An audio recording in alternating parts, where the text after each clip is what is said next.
Hello everyone, I am Tacit and welcome to the Gems of War Hellcrag live stream. So as you can see, there's currently no game there. That's because it is exactly launch time, like exactly like this exact second. Hellcrag, that background right there, is now a kingdom as of literally as we click that button. So now if we get in here, we should see, well, for one, the weekly reset, but as you can see, it's Hellcrag time. So there it is, Hellcrag. A new kingdom is available. New troops are in the chests, and new quests are available. So there it is. You know, the first thing we're doing, exactly that. Actually, let me go for the glory. Oh, actually, I don't know. Did we go for glory troop first? Wait, it's an event week, right? We can just get everything in event keys. Hold up, event key time. All right, let's go just throw down 1 billion event keys. Keep in mind, one thing to note about this, there's no mythic in the drop table. Okay, good. The actual drops over here actually mentioned as well. Also, thank you, Tyrion, for the $10 tip. Greatly appreciated. Also, yeah, that will cover the pass. Oh, did anyone check? That reminds me. Thank you, Tyrion, because that might help save some other people money. Has anyone checked to see if the Android version is $1 cheaper again? If you could let me know, if you play on both PC and on mobile, do let me know. Because last time, Android, for whatever reason, was $1 cheaper, which, of course, isn't that big a deal. But hey, $1 cheaper is $1 less spent. It's currently $8 on PC. If anyone knows a platform where it is cheaper than that USD, let me know. Last time it was $1 cheaper than that on Android for some reason. I'm pretty sure it's fixed this time, but do be mindful of that. Also, this is the pass thingy that we'll be doing. I believe every single day we get to kill 10 of a battle crasher. Killing those 10 will give you progress on this.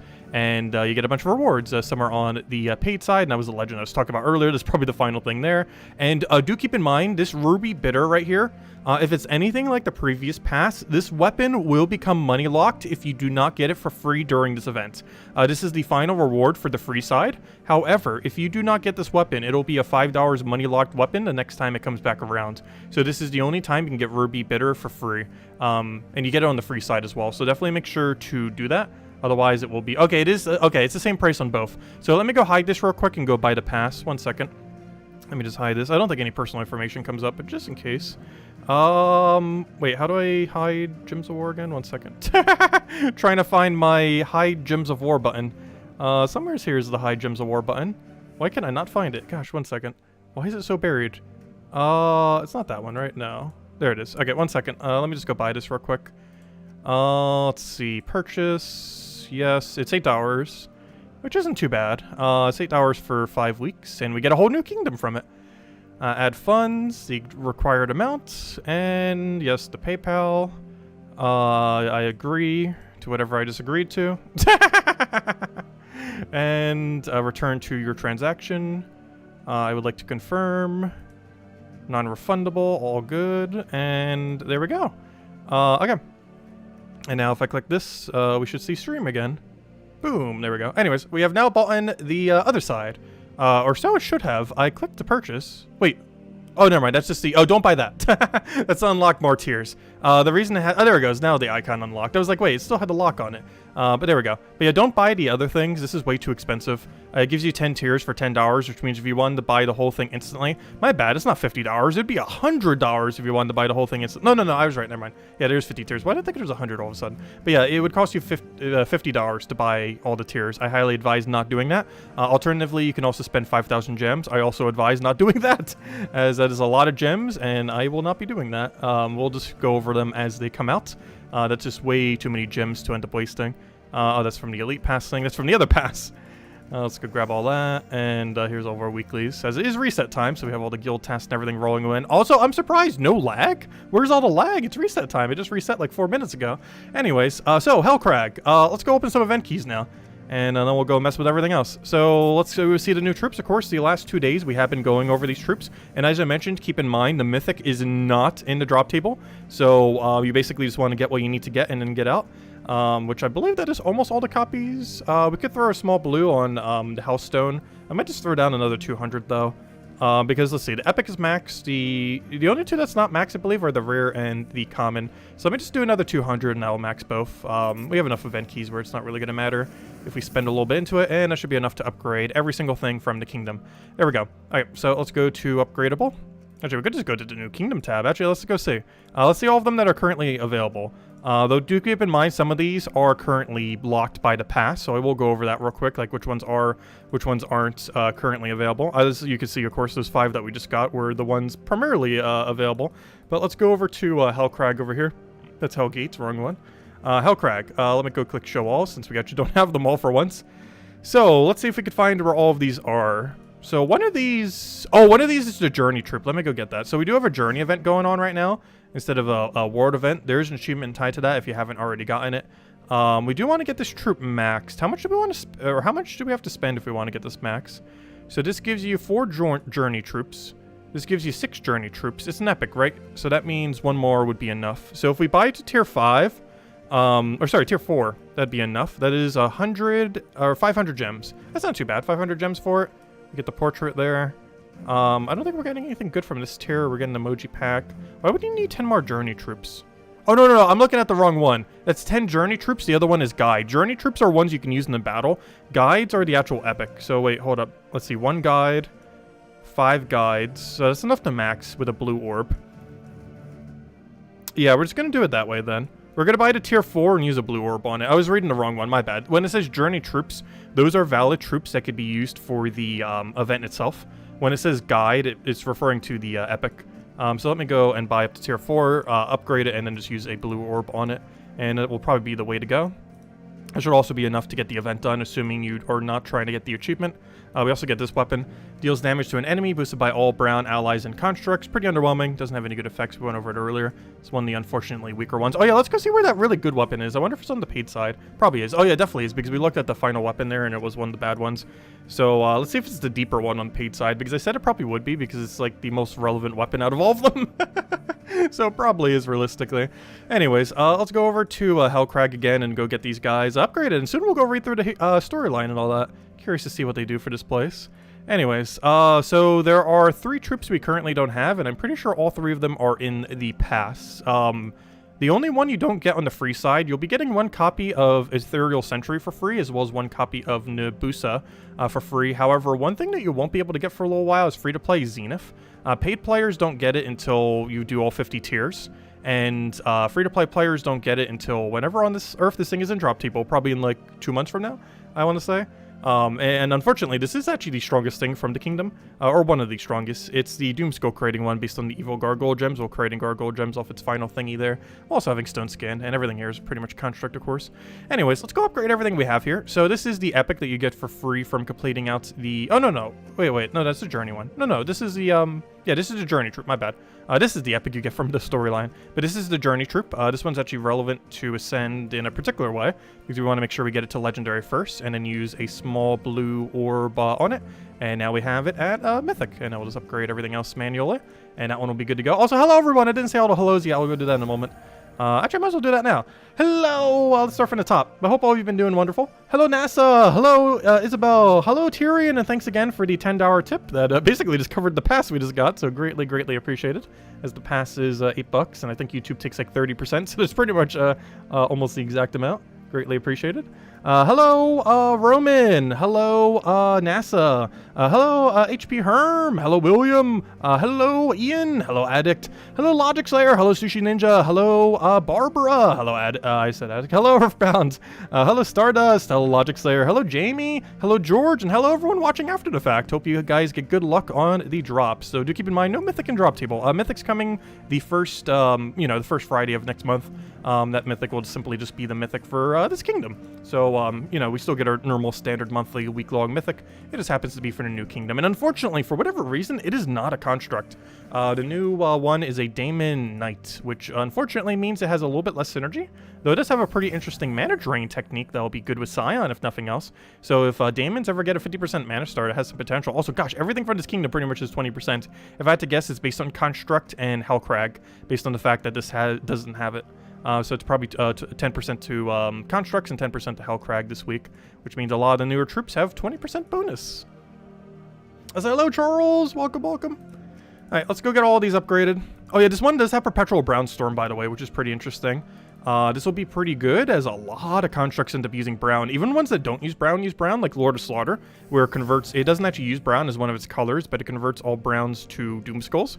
So even though it doesn't directly use brown for mana accumulation, it still uses brown. Also, this right here is basically Fortress Gate Plus. It's Fortress Gate that was always good because of its impervious. Now with Stone Skin, making it even better. So it is very, very solid. Unfortunately, it's not going to be worthwhile to really use as a tank.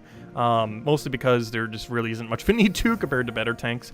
However, it's basically just better Fortress Gate. Though we are supposed to be getting later this year a Broken Spire rework, so maybe Fortress Gate will be better then. However, that won't really help Fortress Gate. That will more so help, what's her name? That one, why do I forget her name?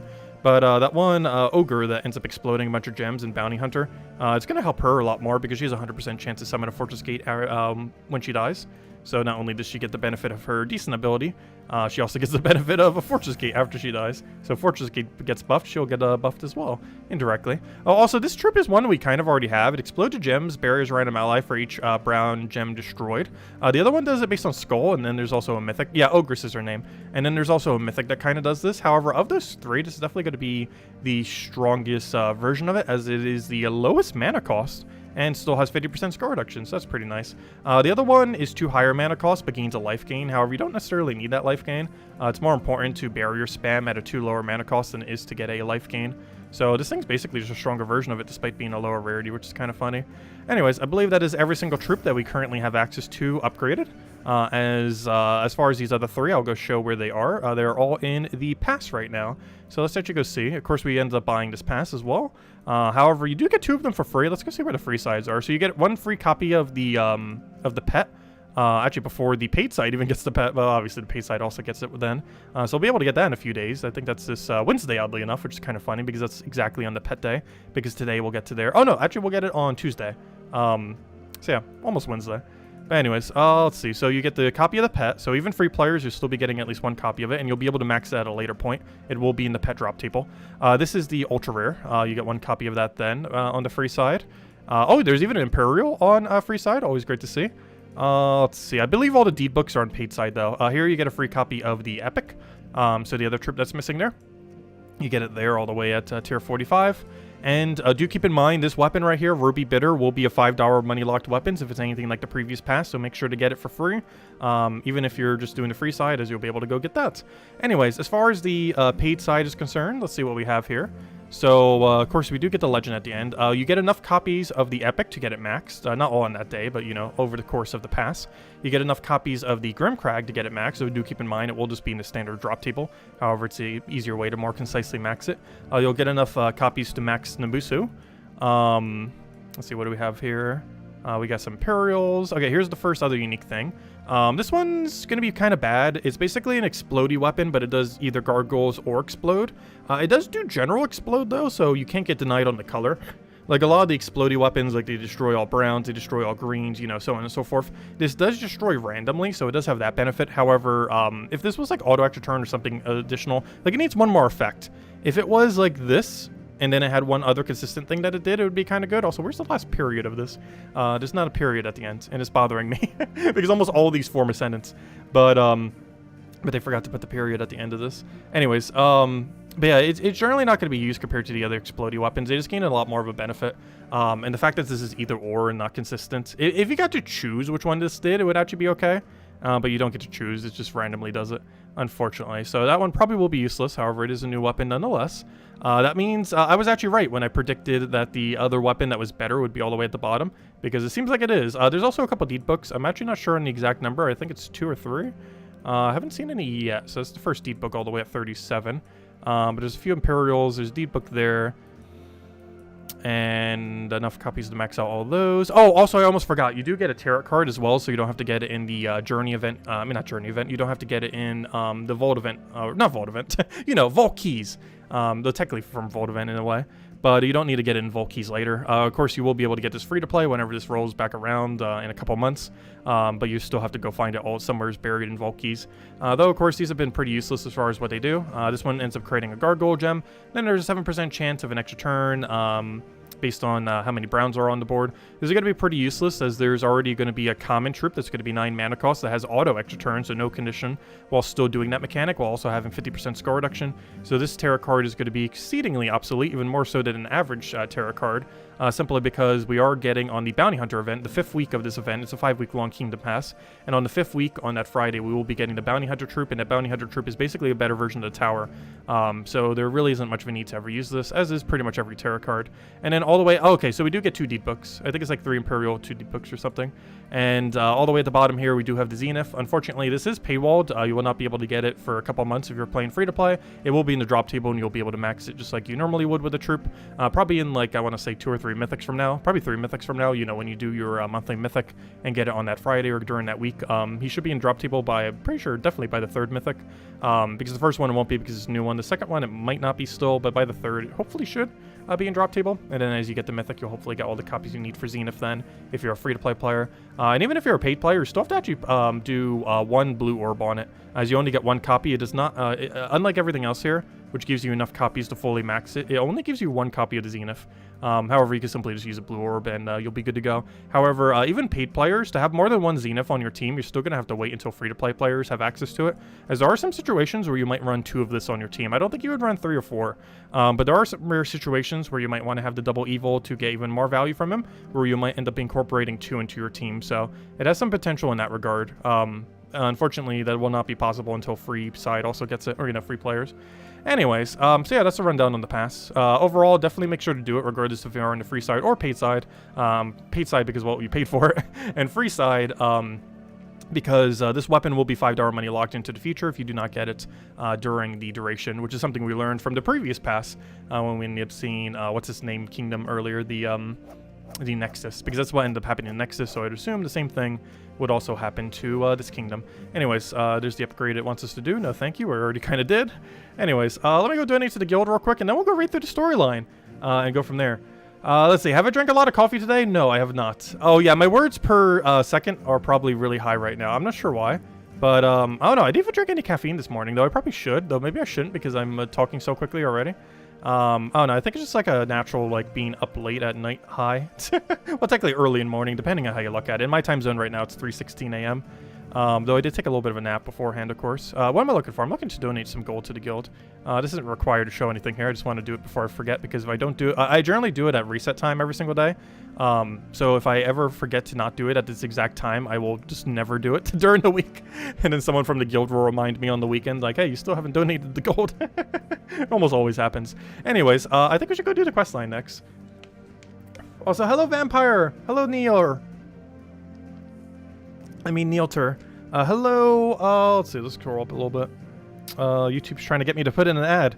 No ads. Hello, Mobarashi. Hello, Dragor. Hello, the Drew. Hello, Barbara. Hello, who Vanessa, hello to. Hello, everyone watching after the fact again. Hello, Lester. Welcome. Anyways, so let's go and read through the storyline. Actually, where on earth is even Hellcrag? Wait, I actually haven't found it on the map yet. There it is. Oh, that makes sense. It's near where Blighted Lands is. That makes sense. Also, why does that icon seem so big? I'm not sure if they adjusted correctly for the new thing, but as it says right there, there's now 36 kingdoms in the game. So that's pretty cool. Also, we get a new banner. If I had to guess, it looks like a +2 brown, +1 red, -1 blue. Let me actually go check that right now. Let's see. What am I looking for? Oh, banner. So let's go over to H. It's not something I normally check. Hellcrag. It is a... Yep, that's what I thought. Okay. +2, because you can normally tell based on the coloration. Normally, they put the double color on top, the single color on the bottom, and then the border is the minus color, and it just has some symbol on it. Yep, that's what they did. Some of them are a little bit different. However, most of them are ordered that way for simplicity's sake, and so they, you know, could just do the same thing for every single one of them. Makes sense, and it's easier to read visually. But yeah, it's +2 brown, +1 red, -1 blue. We already have a lot of banners that already do this. However, it's a perfectly fine color combination. Honestly, at this point, I think we almost have +2, +1, -1 for every single possible +2 brown, red option in the entire game. Actually, let me go search real quick. If I actually go search this, here's every brown, red banner. So let's see. We have it for blue. We have it for yellow. We have it for... Wait, there's 2? No, never. Sorry, I looked at the wrong one. That's double red. So we have for yellow, we have it for blue. We have it for purple. Okay, there's only 3 of them, oddly enough. Sure seems like there's more. But yeah, we have it for yellow, blue, and purple now for +2 brown, +1 red, -1 of a color. So now half the minuses in the entire game have it, which is pretty cool. Anyways, let's go to this kingdom already. So, this is a $10 money-locked weapon right here. I would advise not getting it. This is basically the Nexus star of this kingdom. So, essentially what this weapon is, it is a $10 weapon currently. Then it will become a $5 weapon if you have most of the weapons in the game and you see it as one of your daily offers in like a week or a couple of weeks or whenever it ends up coming by. You could get it then for $5. However, if you just wait multiple months until Hellcrag finally has another kingdom event, keep in mind it will have some kingdom events during this event. However, any of them that happen during this 5-week duration, you will not be able to get this weapon. You have to wait until it's after the whole kingdom pass thing is done, which means probably early next year. Probably, if I had to guess, like February or March, probably around that time, you'll be able to go get this weapon for free in Soulforge. Or, you know, not free, it's like 75 diamonds, you know, a few other loots. But it's pretty much free. It'll cost this amount of resources, which is essentially free right here. It'll cost you, oh! Get it right now, get it right now, get it right now. I think they messed up. I got it. Okay, go immediately to your Soulforge and go get Aegis of Hellcrag. I don't think that's intended. I don't think you're supposed to be able to get it now. Or who knows, maybe it is intended. But the $10 weapon is currently free in Soulforge. If you are currently on right now, this might not work later today. But go get the weapon.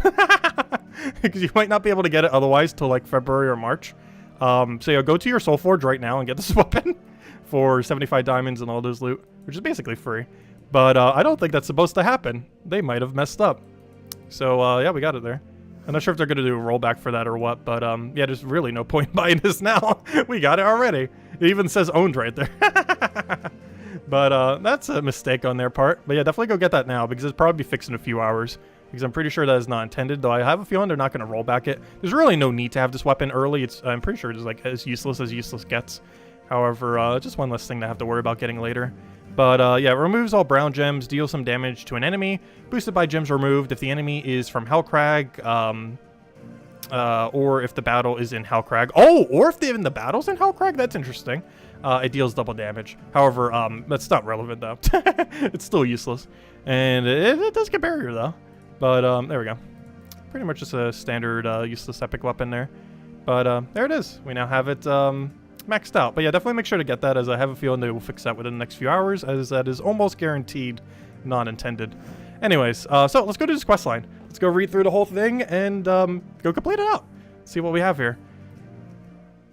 Oh yeah, I almost forgot. This really threw me off for a second. This is actually the first time, the previous patch, not the one we just had, 6.4, but the one prior to 6.4, we actually got a new dialogue system for the game.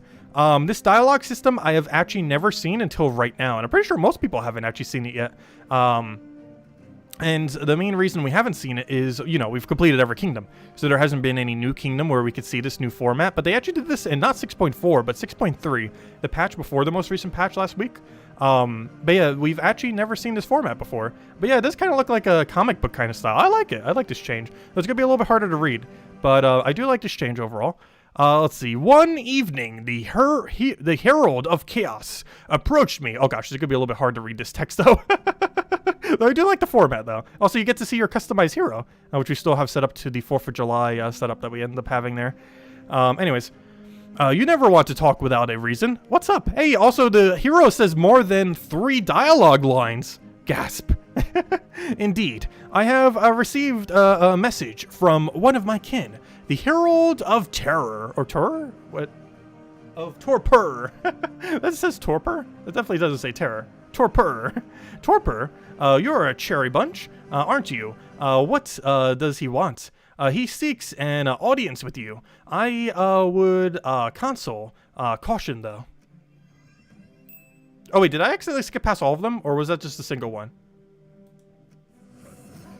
Did I accidentally skip them? Was I supposed to hit the arrow or the other thing? That might have just been all of the text, though. Because a lot of these are pretty short. Also, you generally want to have a quick kill Rowan for this. So let me go get this. I don't currently have... Actually, we could just run quick kill Phoenicia. Let's run quick kill Phoenicia. Because this will hit a higher range. Plus, the team's already set up. Is that not say Torpor? Am I reading that wrong? The text is a little small, so I can't get like a full read on it. That's the only slight bad thing about that new format. It is slightly harder to read, though it looks cooler. Definitely looks cooler, I'll give them that.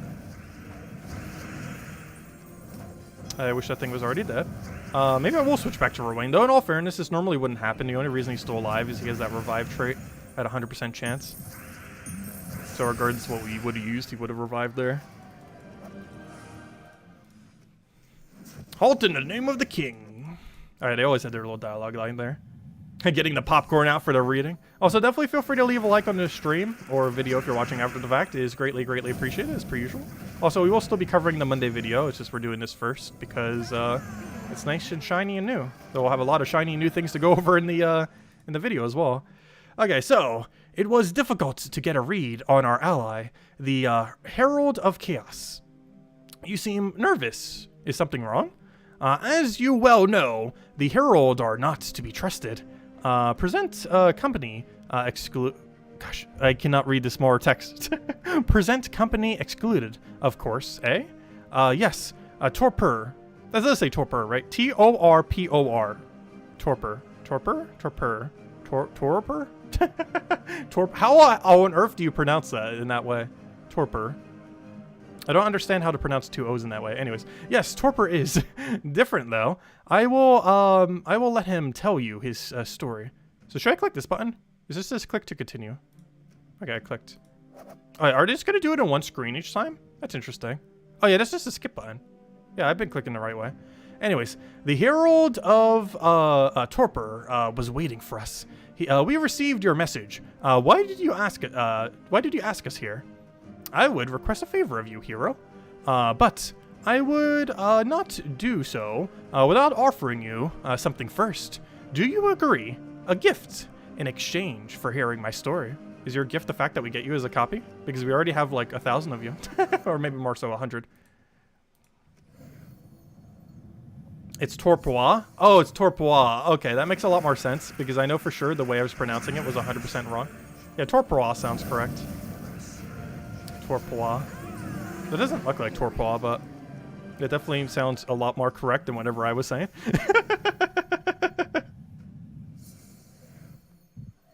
That was 1,000 times more correct.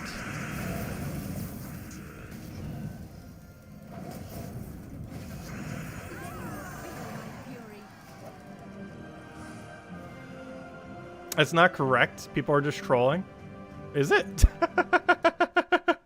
I have no clue. Luckily, I don't think we need to say it for the rest of the time because he's already here, so we don't need to address him as that anymore. Anyways, the Heralds of the Blighted Lands were strange. Why not just ask me this favor? I would prefer if we establish a bond of trust first. It is difficult to trust those who have served the Inferno King. I understand. So, come, and I will show you this gift. Oh, so am I supposed to be reading it in alternate order? I'm not sure. Or we're reading it in that order. Sounds about correct. I'm pretty sure I'm reading it in correct order. Because it's just doing this hero thingy and then doing the other one. Like here, yeah, that we've been reading in correct order. Yeah, that makes sense. Okay. Anyways, because now it's really obvious the way that you're supposed to read it. So yeah, we were doing it in correct order earlier. Also, why does it look like he's behind us here? Is that intended? Because it looks like, yeah, I don't think that's supposed to be there. Anyways, as we traveled, unless they were moving to some location, it's kind of showing it that way. Slightly confusing since, there's multiple of him everywhere. Anyways, as we traveled, Torpor? I'm not sure. I'm just sticking with Torpor. It's what we started with. We're sticking with it. As we traveled, Torpor told us his story. Chaos tells me you are old. Older than him. And for thousands of years, I have sought to be free. Even smaller text. My city fell in the early days of the Great Blight. The Inferno King found me there. I was, in fact, how do you read this on mobile? Is anyone on Android or some other small device trying to read this? Because it is definitely not set up to be readable on PC. I was, in fact, the first Herald. Oh, you were before the other Herald of Chaos. Because I believe that's what the other guy's name is, Herald of Chaos. This guy came first. It would explain his typing of Damon Knight. Oh, I was pronouncing it correctly? Okay. That sure doesn't sound correct. But I guess it's correct. How's everything just dying instantly? As these generally go.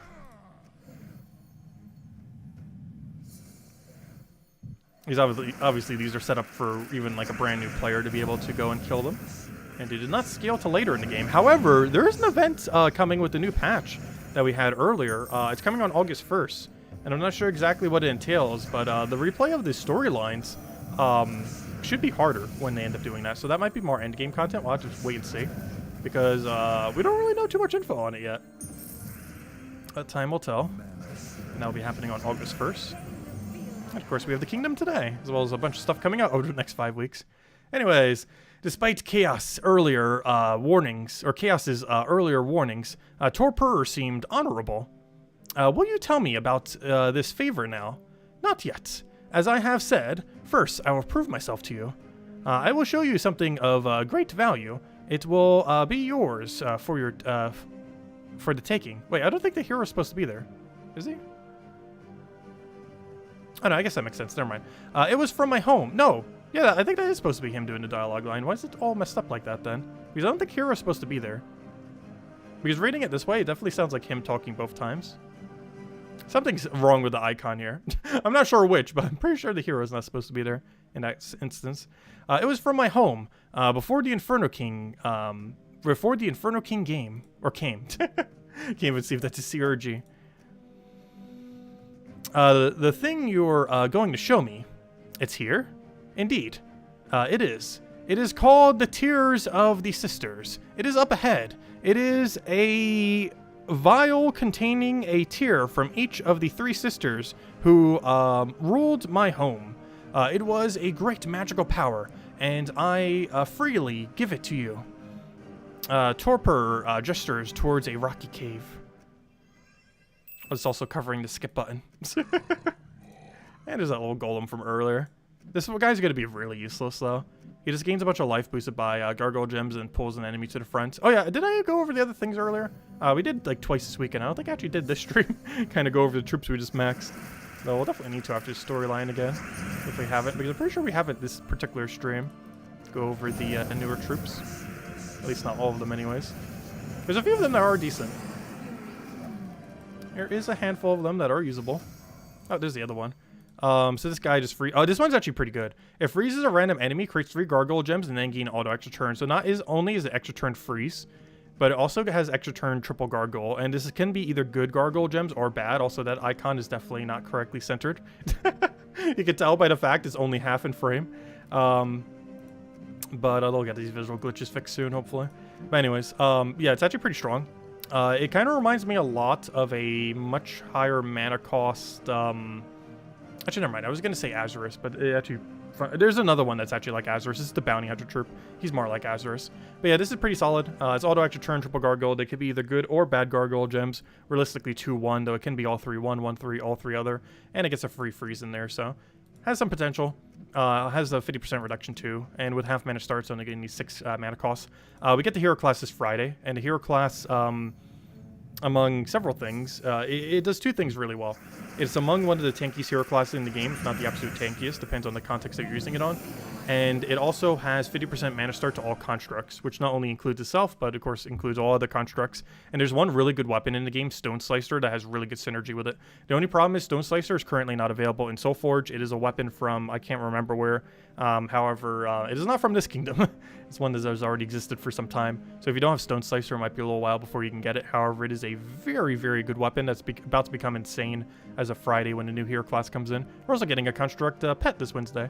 That'll also help with all the constructs in this kingdom. Though oddly enough, I believe he's the only thing. There's like 2 things in this kingdom that aren't going to be construct, and he's one of them since he's Daemon Knight. Though we will have... also, the Mythic isn't going to be it. It's also going to be Daemon Knight.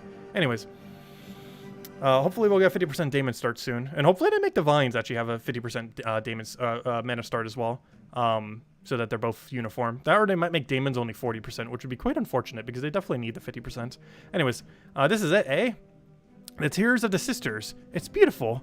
And now, I will ask you my favorite. Indeed. Oh, I'm reading this in the wrong order, sorry. So we're supposed to go there and then read this. Indeed, and it's yours. It is all that remains of the city of Zond. Today, that city is known only as Hellcrag, and now I will ask you my favor. I nodded. He seemed decent for a servant of the Daemon King. Oh!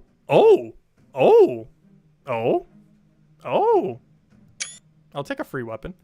Anyways, so this weapon. Oh, I didn't even know about this one. It just gives us this weapon. So this is kind of like, oh, that's pretty cool. So this is kind of like what they did for Urskia, where you get a weapon. In that, you get Urskia Crown, and here you get the Tears of the Sisters. So, he wasn't kidding. He actually gave us something. It gives a bunch of life to all allies, converts 3 blue gems to good Gargoyle Gems, and gain an extra turn. That's actually not bad. I think it was 15 mana cost, though. Also, you're converting away a color you're using. However, if you're using a blue spam team, you might be getting it back. So this is kind of like Rope Dart. Well, not like Rope Dart. It's very different from Rope Dart, but you know, in the sense that it's an extra turn hero weapon using the same coloration. So this is actually kind of interesting. This weapon's not bad. Any hero weapon that ever gets automatic extra turn will never be horrible. There's a few of them. But as far as the most useful one, it's definitely Rope Dart. But this definitely has potential. Good Gargoyle Gems, these give positive stats effects to your team. So this is almost like a reflection of good, except more of a durable kind of one, because it gives you life and positive stats effects across your entire team. Whereas the other one ends up giving you a bunch of mana accumulation and a bunch of stats effects to 1. However, the other one is a potential chance of extra turn. This one is not guaranteed. Let's see what it ends up giving for effects. Oh, let me read through this first, though. The Herald of Terror drew a deep breath. For many centuries, I have sought to be free, and I think I have finally figured out a way. I must liberate my ancient home, a city, and end its curse. But the Daemon Sinoborg sent the Season, this gosh words, the Caesar Nonbog, Nobog, the Caesar Nabog. The Caesar Nabog. It's the Caesar Mabogama thing. Anyways, now lives there, and I need your help. Anyways, before I help him, I want to check something real quick. No, I already bought that weapon by getting it for free. Oh yeah, if anyone hasn't yet, go get that weapon. It is in Soulforge right now. This is, I am almost guarantee a mistake. However, it is in Soulforge for basically free right now, so make sure to do so. As it's $10 money locked right now, $5 money locked later, and realistically, you won't get it until like February or March if you don't get it during like the next couple hours. Because I'm pretty sure that's not intended. Anyways, I wanted to go see what this weapon does. Troops, weapon, upgradable. Oh, no, not upgradable. That's not the one I want. Where's upgradable? It was literally right there. There it is. All right, what does this weapon do? Or extra perks, I mean. Does it get anything good? Oh, it does. Oh, this weapon's actually good. It has Cleanse for Self, Submerge on Self, and Silence the first enemy. Ooh, this is actually a pretty good weapon. Though in all fairness, every weapon that ever gets extra turn is pretty good. So there aren't that many. Like, as far as all of them that get extra turn, it's all of these. So there's Celestial Flash, Crescendo, Death Kneel, that thing, this thing, that thing, Flask, Sands of Times, apparently the Scale, Skeleton Key, which used to be really good, Spider Totem, Tears of the Sisters, and Yasmin's Chalice. Of these, the only ones that are really viable are... Oh, also Rope Dart. Is there one other one that gets off its perk? The reason Rope Dart doesn't show is it gets off its perk. However, the ones that are really viable are Rope Dart being the most viable, which actually isn't showing up there, oddly enough. Tears of the Sisters. Skeleton Key used to be better, but still good. Phylactery is used for soul farming, which isn't really relevant too much these days, but if you're soul farming, it is like the thing you use. Celestial Flask is insane for mana accumulation. And that's pretty much it. There's some instances where Crescendo and Death Kneel are used depending on your situation, though. Crescendo is a $5 money-locked weapon. Death Kneel's not. I think you get it from hero level up, if I'm not mistaken. And this is a hero weapon from 250 wins. But yeah, this is under the good category of weapon now. Like, of the absolute best 3 extra turn weapons, it's now Rope Dart, Tears of the Sisters, and Celestial Flask are like the top 3 extra turn weapons now. And all 3 of those are auto extra turn. They will all extra turn every single time. And yeah, pretty interesting. So we have another really good tier extra turn weapon. Unfortunately, it's the same color as Rope Dart, so it's not really giving us more mana coverage for extra turn weapons, but still one nonetheless. Anyways, let's keep going. Yeah, you'll end up cleansing it off. So you technically can, wait, can I get stunned? No, it's an affix, so it actually can't be stunned. So yeah, as long as you're not silenced, even if you're stunned, you'll still be able to get the cleanse to freeze off freeze. So that's going to be pretty cool, because it should cleanse before the check. I'm not 100% certain, but it should hopefully... Oh, you know what? Maybe it won't, because it's an affix, and I believe the affix takes effect after the ability. So it might actually do it in an order where it doesn't get the cleanse first. So it might still lose its turn initially. But I don't know, we'll have to test that. Set like a 4x freeze team and see what will happen. Because the affixes work a little bit differently. And there's a chance that it actually checks for extra turn prior to doing the cleanse, but we'll definitely have to test it. Anyways, the Herald of Terror drew a deep breath. For many centuries, I have sought to be free. And I think I have finally figured out a way. I must liberate my ancient home. Oh wait, we already read through this. Hold up. Because I said the Seasomer Bog thingy. Anyways, we already read that earlier. Because I went out of the screen and it makes you read it again in case you missed any dialogue. That's the main reason it does it again. In case you missed any dialogue, you can go reread it. However, we did read it already, so we shall skip that. Oh, we got a pet active. Stop, thieves. He stole the tears. You crafted the weapon but can't find the weapon? Maybe they already put a fix into the game.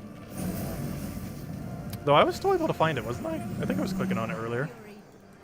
But yeah, they might have fixed it. I hope they reimburse our resources, though. Because I'm pretty sure it's not supposed to be there. So they might have realized it already in the hour that's been, or technically 40 minutes. Let's see. His request has a noble one. I will tell you about this city and this daemon. It is now known as Hellcrag. Wait, did we already read this? I think there might be an issue here. Isn't this what we just read? It is known as Hellcrag, city of statues. Everyone there was cursed and turned to stone. It was abandoned for many centuries until... Oh, no. This was a different one. Until ssaszix came. Gosh, that word. Never mind, that was a new dialogue. It just ended on the same ssaszix thing name. Another daemon. It was like old times. Very well. We'll help. But it feels so weird seeing the hero say more than 3 words. Very well. We'll help. But I still have many questions. Thank you. The stories they'll tell of you are true. Not all of them, I hope. I lead the way. And tell me more as we go. As you wish. Okay, so whenever his image shows up over here, it's supposed to be his dialogue line, and they forgot to remove the hero. Whenever it's just the hero here, it actually is correct, and it's the hero speaking. Anyways, not all of them, I hope. Lead the way, and tell me more as we go. As you wish. It all started back in the Great Blight, when, referring to Blighted Lands, when my people fled the city.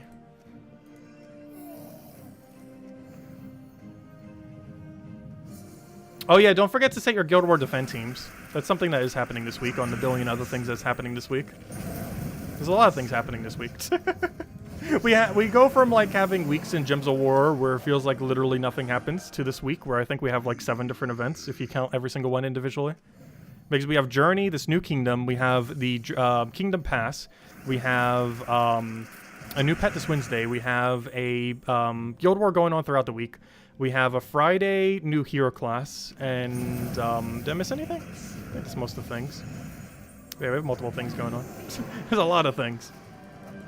Almost every event that can possibly happen is pretty much happening. We continue traveling south. So, the Inferno King cursed the city? No, he simply overran it. We were terribly outnumbered and fled. Then who did curse it? One of the 3 sisters who ruled the city. Her name was Medusa. Oh, interesting. It's actually referring to, well, obviously we all know who Medusa is. However, it's actually referring to a troop that currently does not exist. That's coming from the Kingdom Pass. I mean, not the Kingdom Pass, the Campaign Pass.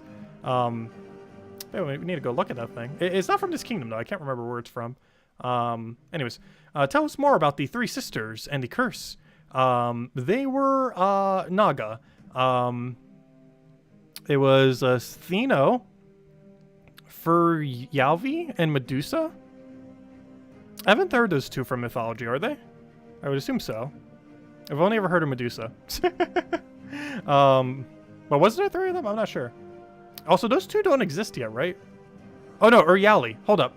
Or is that Uryali? Uryali already exists. I can't read it when it's in that text. But yeah, that's Uryali. We already have Uryali. I don't think we have Sithino, though. I don't recall that one. Because Medusa we're getting at the end of this Kingdom Pass. Or I keep saying Kingdom Pass. I mean Campaign Pass. There's too many different passes. But that's at the end of the Campaign Pass. Uryali already exists. And I don't believe Sithino does. I don't think it does. I'll go double check. But anyways, they were wise and fair. When the Daemons attacked, Sithino and Uryali fled north. Only Medusa stayed, and the only way she could protect the city was the Curse of Stone. Okay, let me remember this name. STH. Let me double check if it's actually in the game, because I actually forgot who that is if it is. We were all silent as we imagined a city of statues, all turned to stone. Anyways, this troop doesn't exist, right? I don't recall it. Oh, it does. Oh, it's not a mythic, which is why I didn't realize it exists. But yeah, Sithino, it already exists. This came in, didn't this come in a couple weeks ago? But yeah, it creates a mix of, oh yeah, I remember this. This was going to be like that one troop, but then it was kind of useless. But that's interesting. It's the only one of the 3 that's not a mythic, which is probably why I forgot about it. It's also, his ability is worse than Night Spider. It almost looked like it was going to be green Night Spider, but the way that it functions actually makes it worse Night Spider. So it's basically obsolete in most situations. Unless you really want to build like a weird pure green team against another pure green team. Like that's the only context you could really use it. Like you have to be pure green, the enemy has to be almost pure green or literally pure green. It's like the only way you can get away with it. But anyways, it creates a mix of green, red, all that. But yeah, and of course, Uryali is that one poison one. It's actually still the best poisoner in the game. It does true damage to all enemies, does the poison thingy. It's occasionally used, mostly used with Scorpius for the double kill off of poison, for the double kill. And of course, Medusa actually doesn't currently exist. Does she show an unowned? No, she doesn't even show an unowned. However, where she does show is she's actually the final reward from the campaign pass. Also, we'll be doing our campaign tasks during the nightly stream. We're not going to be doing that right now. I don't think we get anything today. Yeah, we don't get anything relevant. However, one thing that we do get relevant all the way at the end of this is Medusa. And yeah, there's Medusa. She deals true damage to an enemy boosted by stone blocks, converts 8 gems of that mana color to stone blocks, and she also curse stuns a random enemy whenever you take an extra turn while also having Impervious. Overall, not too bad. Not the greatest mythic out there, but has some usability. But yeah, those are the 3 sisters it was referring to during the storyline there. All of which are troops that exist, except Medusa, which will exist in a couple weeks from now. Anyways, let's continue the questline. I believe we already read this. Yeah, this is where the 3 sister thing line was, where he was talking about 3 of them. And Sithino's that one that creates green-red, Uryali's the true damage poison one, and Medusa's that stone block one that we'll be getting in a couple weeks. Anyways, we already read this. Let's continue. Yeah, those are the 3 sisters he's referring to.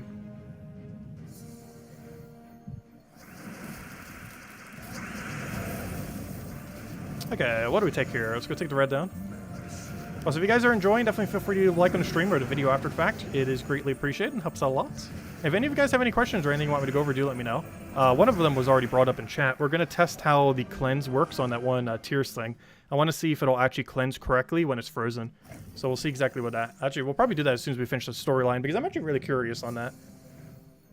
Exactly which way that will end up interacting with the tears weapon, because that tears weapon is actually pretty good, and you get it from doing the storyline.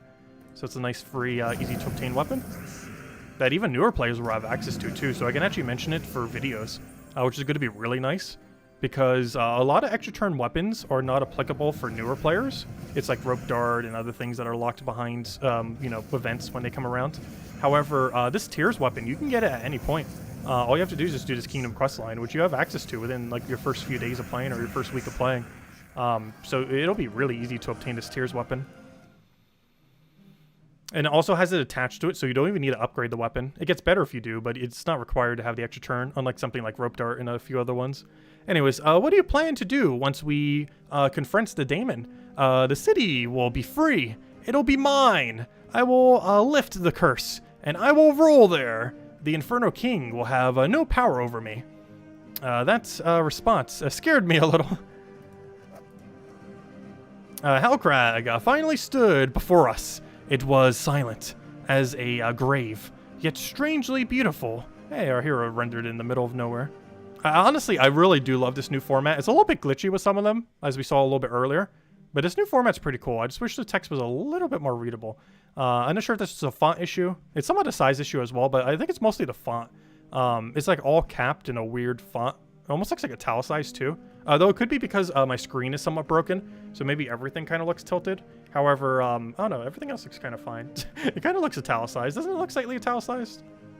It was also because my monitor is slightly broken, which will be an issue for forever now. Though I am looking for a new monitor setup, as well as just kind of changing the setup I have here. But that's an issue for later. Anyways, it works for now. It has been too long since I gazed upon this place. The daemon, Krissabog, is he in here somewhere? At the very top of the mountain. Hasten. We have no time to waste.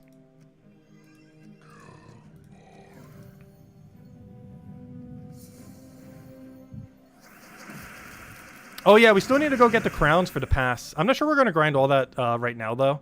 But I might show like 1 or 2 of them just to kind of show it. You can easily just do it from doing some explore. Like we just do our normal amount of explore 12 in a given day. We'll easily get it from that. You can also rush it by running Dust Devil Quick Kill on a low level explore. And just run like Rowan Quick Kill or Dust Devil Quick Kill or something similar. It doesn't take that long at all. Last I recall it takes like 10 or 15 minutes to get all 10. Like it's almost 1 per minute approximately. It's very quick.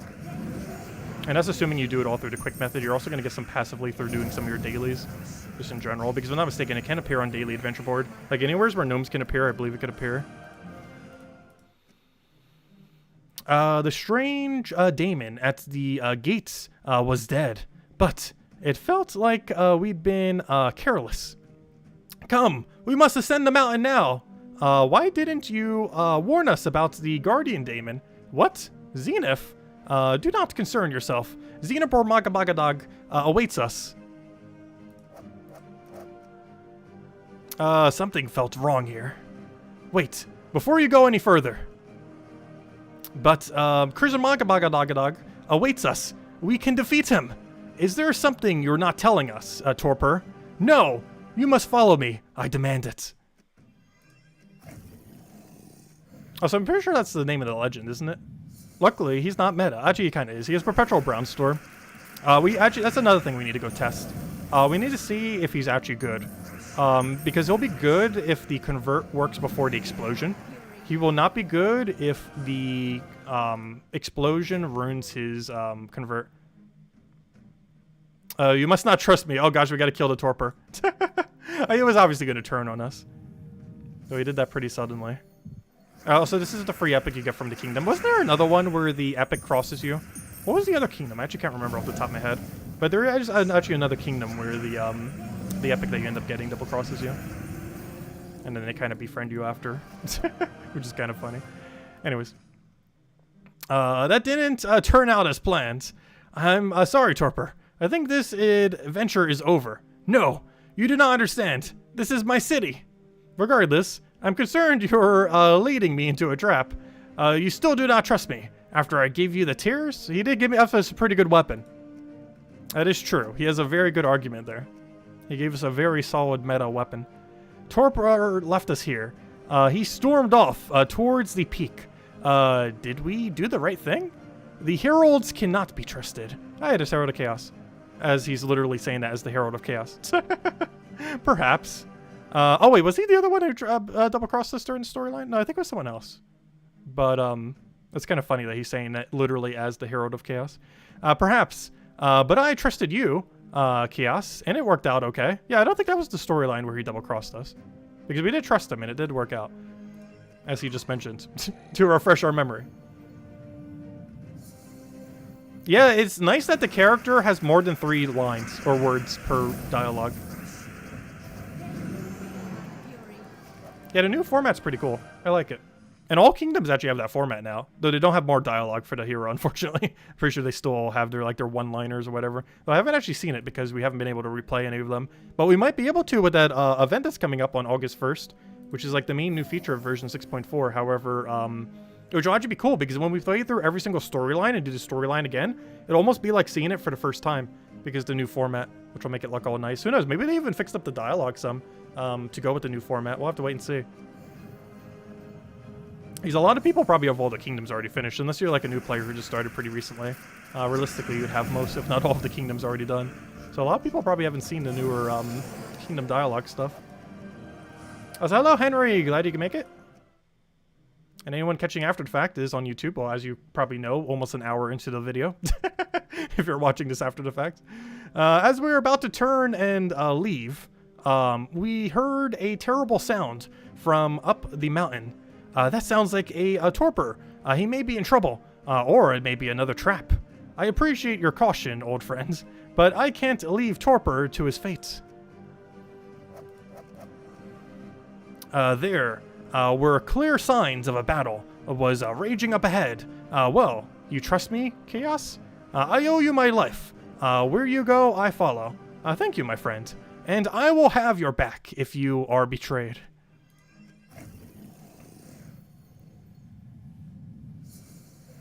Yeah, we do have the hero class grind this weekend. I'll probably be maxing out half of it with gems and then grinding out the other half. Because I wanted to get the level 70 so we can show it for the video, and then during the weekend we'll probably finish out the grind. Or we might just use gems to get it all the way max. It's pretty pricey though. It's like almost 5,000 gems to max a hero class. And I definitely would not advise that to get all of the tiers done automatically for the pass, because it's just better to just do it naturally. Because there's plenty of time. I think you can get it done within like 2 or 3 weeks, probably closer to 3 weeks, even though you have like 5 weeks to do it. So there's plenty of leeway time. However, what was the other thing I was going to mention? But yeah, we will be spending like half the gems to get the new hero class max, which I believe costs us around like almost 3,000 gems, which is still a little bit pricey, but it'll allow us to cover the video like immediately when the hero class comes out on Friday. We found Torpor on the path to the peak. Oh, that's kind of funny. There's actually an area in the most recent Pokemon game, Sword and Shield, that actually has the exact area called the Path to the Peak. Anyways, we found Torpor to the Path to the Peak. Torpor, you've been wounded. It was KrissTigger. He is too powerful. Which way did he go? Towards the summit. And then we get to take him out. That is the biggest daemon I have ever seen. I understand now why they call him the daemon of the mountain. I will help you if I can. We were prepared to face the KrissTigger. And there is the Chernobog. Wait, oh, it's just Chernobog. Wait, have I been reading it that wrong this entire time? Gosh, that text is so hard to read. Is he actually just called Chernobog? Because the Chernobog is definitely not what he looked like earlier. No, there it is. The Chernobog. There he is. Yeah, the KrissTigger. I think that's technically what his name's supposed to be. Anyways, I like the new name we gave him. Let's go kill him out.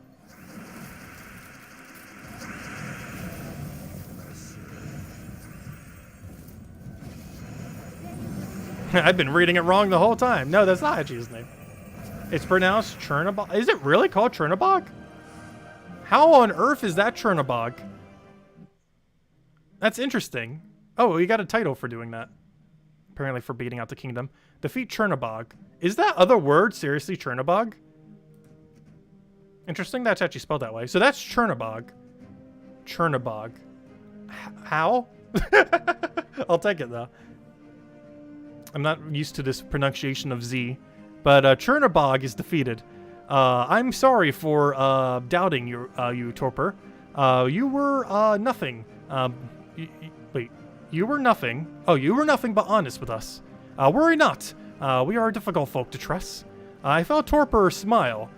He had made a new ally, and now he joins us. We should get a copy of him right there, though we've already gotten 1 billion copies and already maxed him. However, there's your 1 copy you get of him. And now that we've finished out the storyline, we can now go get our stars. So let's see how many stars this kingdom can get up to. Apparently power level 1. Oh, I probably need to start the other challenges to get the rest. Let's see. Let's start focusing on the stars. Level Hellcrag to level 5. I'll do 1 better. I'll get it to level 10. Actually, I'll do 1 better. I'll get it to level 15 because we get an extra armor there, right? Yeah. Yeah, we do want to do it to 15, right? Just double checking all the things. Yeah, we definitely do. So let's see. What trip copies do we get here? We get 1 Petrified Golem. You get a copy of the Crag Hound. Just seeing if they accidentally gave one of the other things. They gave a Herald of Torpor. I think these are all ones that were in the the event key drop table already. So we'll just go and grab them all right there. Oh, we got a portrait for that, for getting level 10. And that brings us to level 3. Let's see what we're blocked on now, because we might be able to go a little further, though there might not be enough troops. We are now blocked on collect 8 Hellcrag troops. This is technically doable right now if you spend gems or money. However, we are not doing either, so we shall wait. We'll get it later. We'll be patient and get it at the normal unlock times, because those 2 are in the pass over here. The first copy that we get on this is on the paid side, which I did buy. But I'm not going to go and mass do them up. So we get this on Wednesday, the first copy. Oh, sorry, we actually get that tomorrow, because we got up to there today. So yeah, we actually get them tomorrow, the Ethereal Sentry, or Sentinel. And the other one will come out on... When's the first copy of it? It's on paid side, but the first copy of it is on... Gosh, how many days is that from now? Because it's every 2, it moves up. So it's 5 days from now. This is Saturday. So we're going to have this troop on Tuesday, tomorrow, and assuming you have paid side. And we'll have this troop on Saturday, assuming you have paid side. Free side gets it quite a bit later. The first copy of one of them is this one on free side, which is all the way at 35. And the other one is the Sentinel is all the way at 45, gosh, on free side. Though you do end up getting them there, at least one copy. And unfortunately, the Legend is only on paid side, though you do get it in a couple months when it comes in drop table. Hey, that reminds me, are the other troops, the Hellcrag troops, in Glory Keys right now? Does anyone actually know? I should double check real quick. Because that'd be good info to know for the video. Is anything here from Hellcrag? Oh yeah, no, that's not it. Wait, are they here, or are they only available on event keys? I'm pretty sure they're available here. The only problem is I should have done this before we had any copies of them, so I could check easier. But they are available here, right? I'm pretty sure they are, though I'm not seeing any, though. There's also so many kingdoms to draw from that it's slightly hard to tell.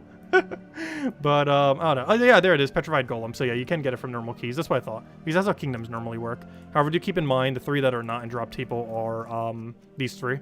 You cannot currently get Ethereal, Sentinel, Medusa, or Xena from any drop table. They're not in event keys, nor are they in any other key, for that matter.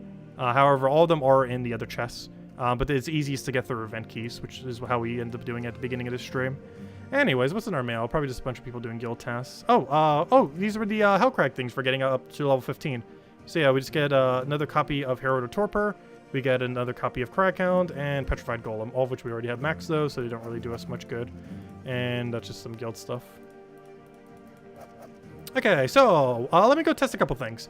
So first things first, let's go test this one weapon. So the easiest way to go test this is, let's go set our defend team. Do I have any more copies of this? Let me just double check real quick. But the easiest way to go test this, no I do not, is to go set our defend team to just free spam and then go and use this weapon. So let me go to defend, change my defend team to, I'm just going to put over ward event for now. I'm now just going to put this like, I don't know, let me just do like Frost Mage or something. That'll be the easiest way to tell. Wait, why am I typing in Frost Mage? Wait, does it actually bring it up if I can type in Frost? Wait, it doesn't? Interesting. It is called Frost Mage, right? Am I going crazy? Is it not called Frost Mage? There it is, equip. And let me just change it to that, and that'll be fine. And that'll be my defend team. Oh wait, can you not set your defend team as 1 troop anymore? Hold up. Here, I have some Aberifs. It doesn't really matter as long as I go in with only 1 troop. Alright, so that will be the defend team we fight. And I shall fight this team with 1 single thing. It has to specifically not have immune to freeze. So let's just do like Archer or something. And let me make my only teammate tier.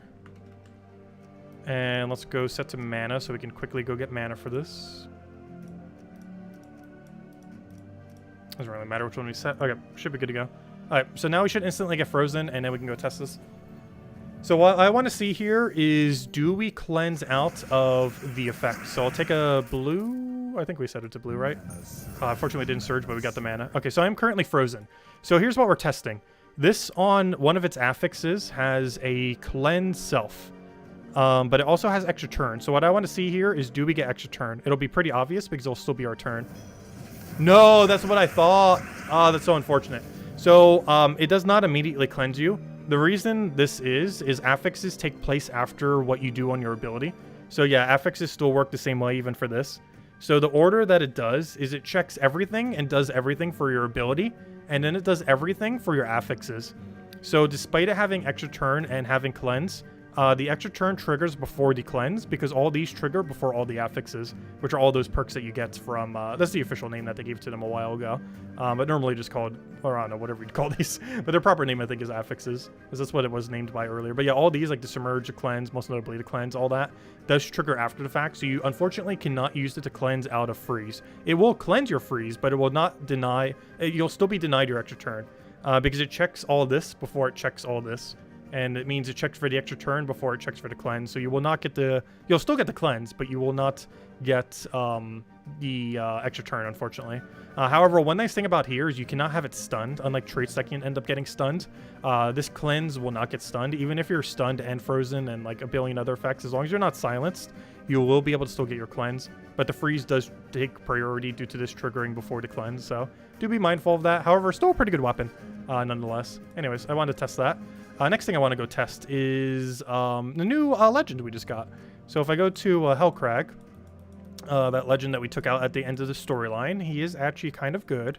Well, actually, how good he is depends on how this works. So let me go. Oh, yeah, we can't use Construct 50% mana start on him. No, it doesn't exist until Friday. Oh, no, I guess I'll give him like a Leprechaun Throw or something is fine, I guess. Anything that gives him mana is going to be fine here. So let's go test Leprechaun. Let's go test Thrall. And let's go see what we can do with this. So let's go get this combination.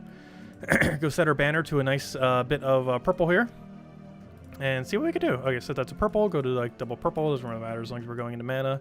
The purple brown would be kind of convenient. Is there one? There's not. Okay, it doesn't really matter here. Double purple. I might think green, but it doesn't really matter for this context. Okay, and now I just want to go fight anything, though preferably something that's towards the weaker side. Good enough. I'll fight myself. Okay, I accidentally did the wrong team there, but sure, I'll do this one. Doesn't really matter. Okay, so what I want to go test is the order in which he does his ability here.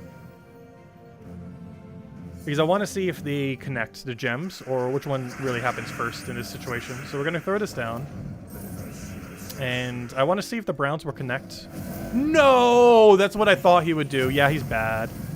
No, he's actually bad. He's Perpetual Brownstorm. So, what would make him very strong is if the browns connected before the explode occurred. However, the browns do not connect before the explode. Well, he does basically get to clear out the whole board. He's basically just a Gargoyle that creates some brown while have Perpetual Storm. This does make him have higher extra turn chance compared to Gargoyle, while still being kind of tanky like Gargoyle. So he's kind of like our Gargoyle Brownstorm version. He's kind of like if you want to use Mountain Crusher, but you don't want to use your hero to use Mountain Crusher. He's kind of like that. But yeah, he's basically different Gargoyle.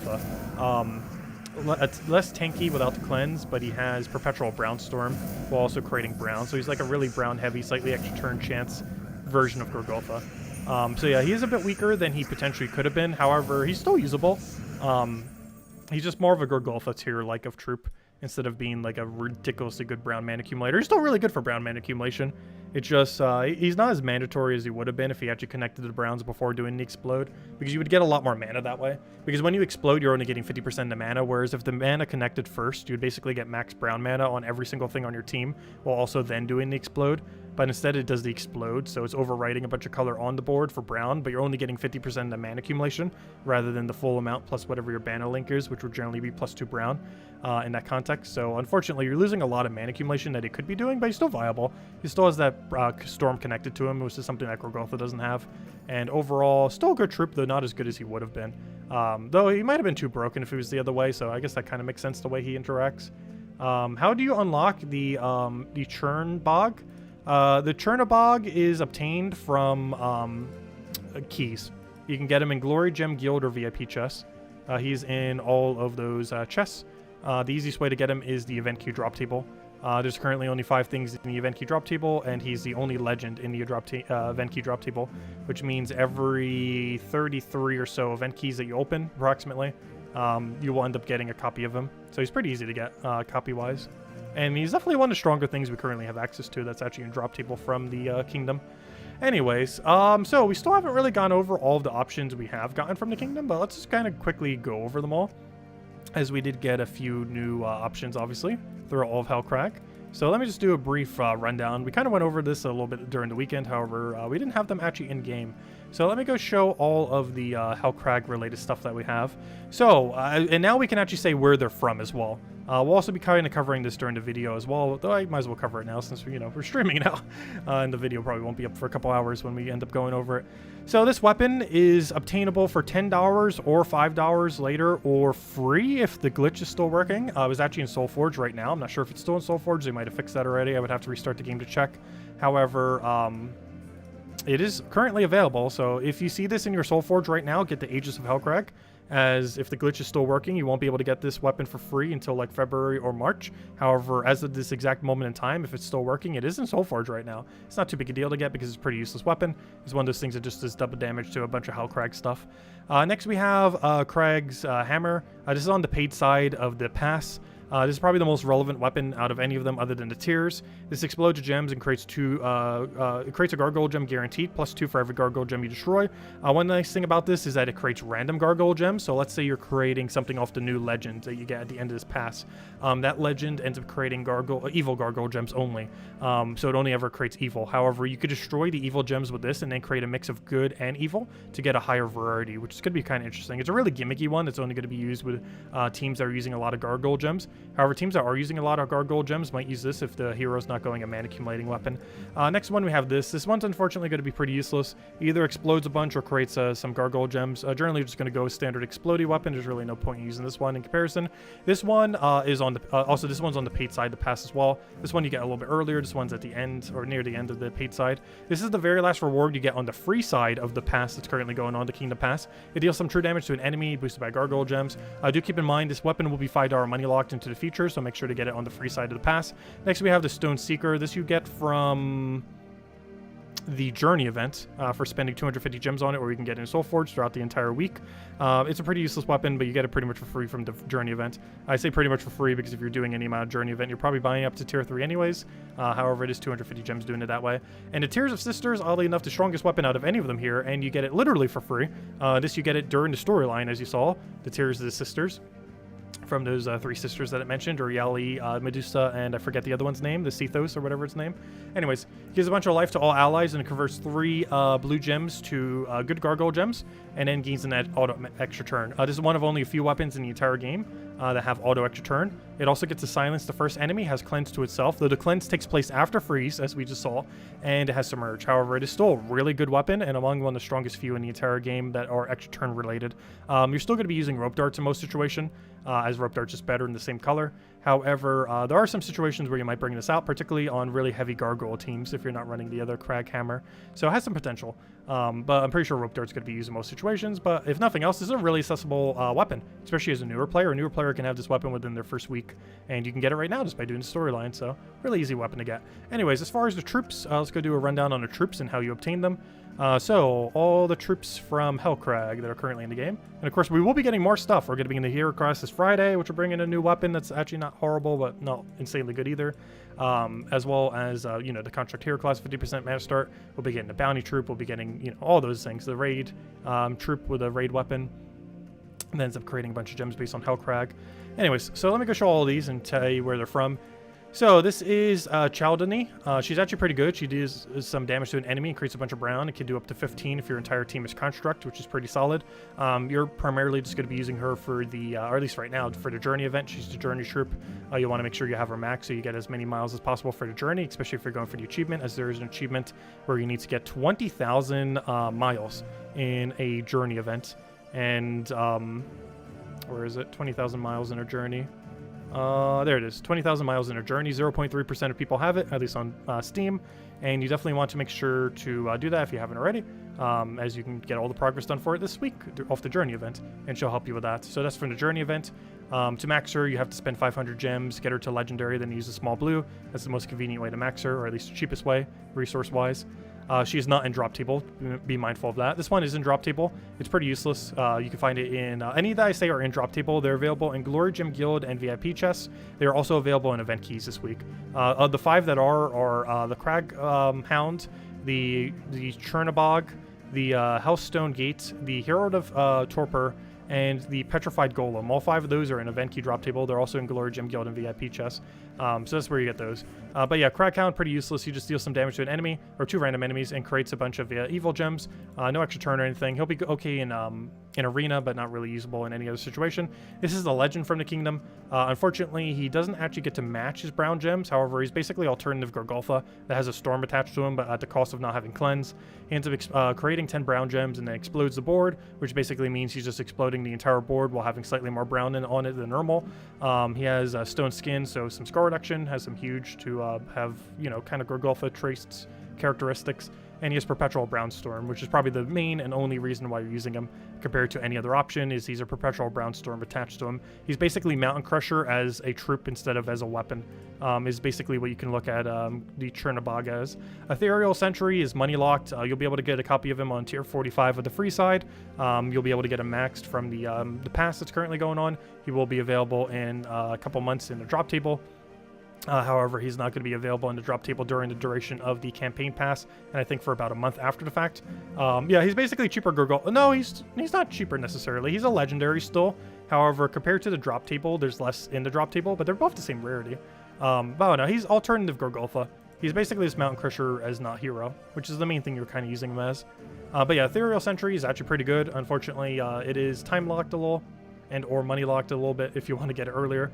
He freezes a random enemy and then creates 3 Gargoyle Gems, and this could be either good or bad Gargoyle Gems, and then gains an extra turn. This having an extra turn is going to be very strong. It has freeze as backup plan in case you do eventually lose your turn, and it's going to be among one of the most consistent ways to place Gargoyle Gems in the entire game, having only 11 mana cost to be able to create 3 off of auto extra turn, which is really solid. On top of being solid, he also has 50% scar reduction, as almost everything does in this kingdom.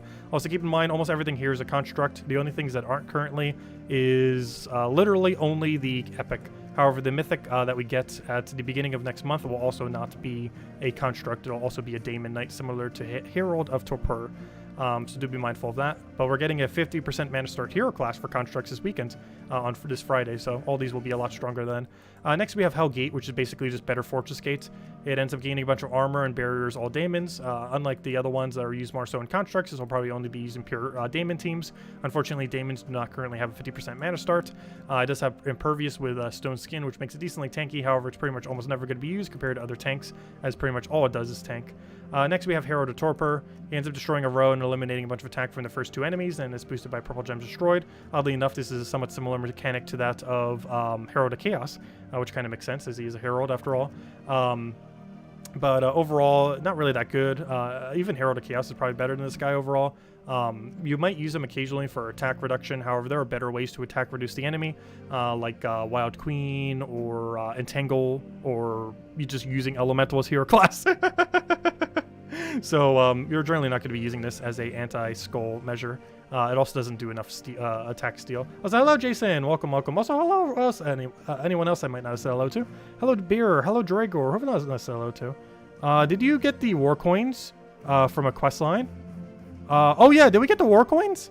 Oh yeah, we should have gotten war coins for completing out the quest line. Let me go check the mail. I don't think I checked, because I don't believe I got any war coins. If you didn't get them, they'll probably send it out through the thing. I don't really care if I get them because we have more than we're ever going to need. But yeah, I don't recall getting them. Did any of you guys get them? I don't believe I did. Unless it happened automatically and I didn't notice. But I didn't see any drop in my mail or during the quest line that gave us the 15 or 25 war coins, whatever it is, because you get like some amount every time you complete our kingdom, which is a mechanic that a lot of like veteran players don't really get to see because we've only had 2 kingdoms since then, Nexus and the one we just got today of Hellcrag. Anyways, this guy steals some armor from an enemy and then deals some light splash damage. He's pretty much not going to be used in any context other than arena, and you end up getting him, I believe, from like tier 25 or 35 of the free side. We also get him pretty soon on the paid side. Overall, he's pretty useless though. Though he does get to summon that one Myfit, a troop that doesn't actually exist, which is going to make it kind of weak initially. However, it does have 50% score reduction when we do get it. He's going to be coming on the 5th week on the Friday, so he's pretty much like the last thing we're getting. Actually, he's literally the last new thing we're getting from the kingdom, oddly enough. He's a common, but despite being a common, he's actually pretty good. He ends up creating 1 Gargoyle Gem off an extra turn for only 9 mana cost, while also poisoning some enemies based on how many greens are around the thing that he targets, while also having 50% score reduction, which is probably the most relevant thing, as there are, I believe, 3 troops that are ultimately going to be getting this Stone Pact from this kingdom. I believe it's this, the Mythic, and one other thing, if I'm not mistaken. It's only 25% chance, so kind of like the Demonic Pack for Ancient Horror. However, it's going to be for an even better troop, so it has that. Next we have Petrified Golem. This troop basically already exists within the game. It's but it's even cheaper mana cost, only at 11. It explodes your gems, buries a random ally for each round destroyed, and that's all it does. However, this is the most consistent and easiest accessible way to bury your entire team now. It might even be better than Dragonian Monk. It's at least easier to use than Dragonian Monk.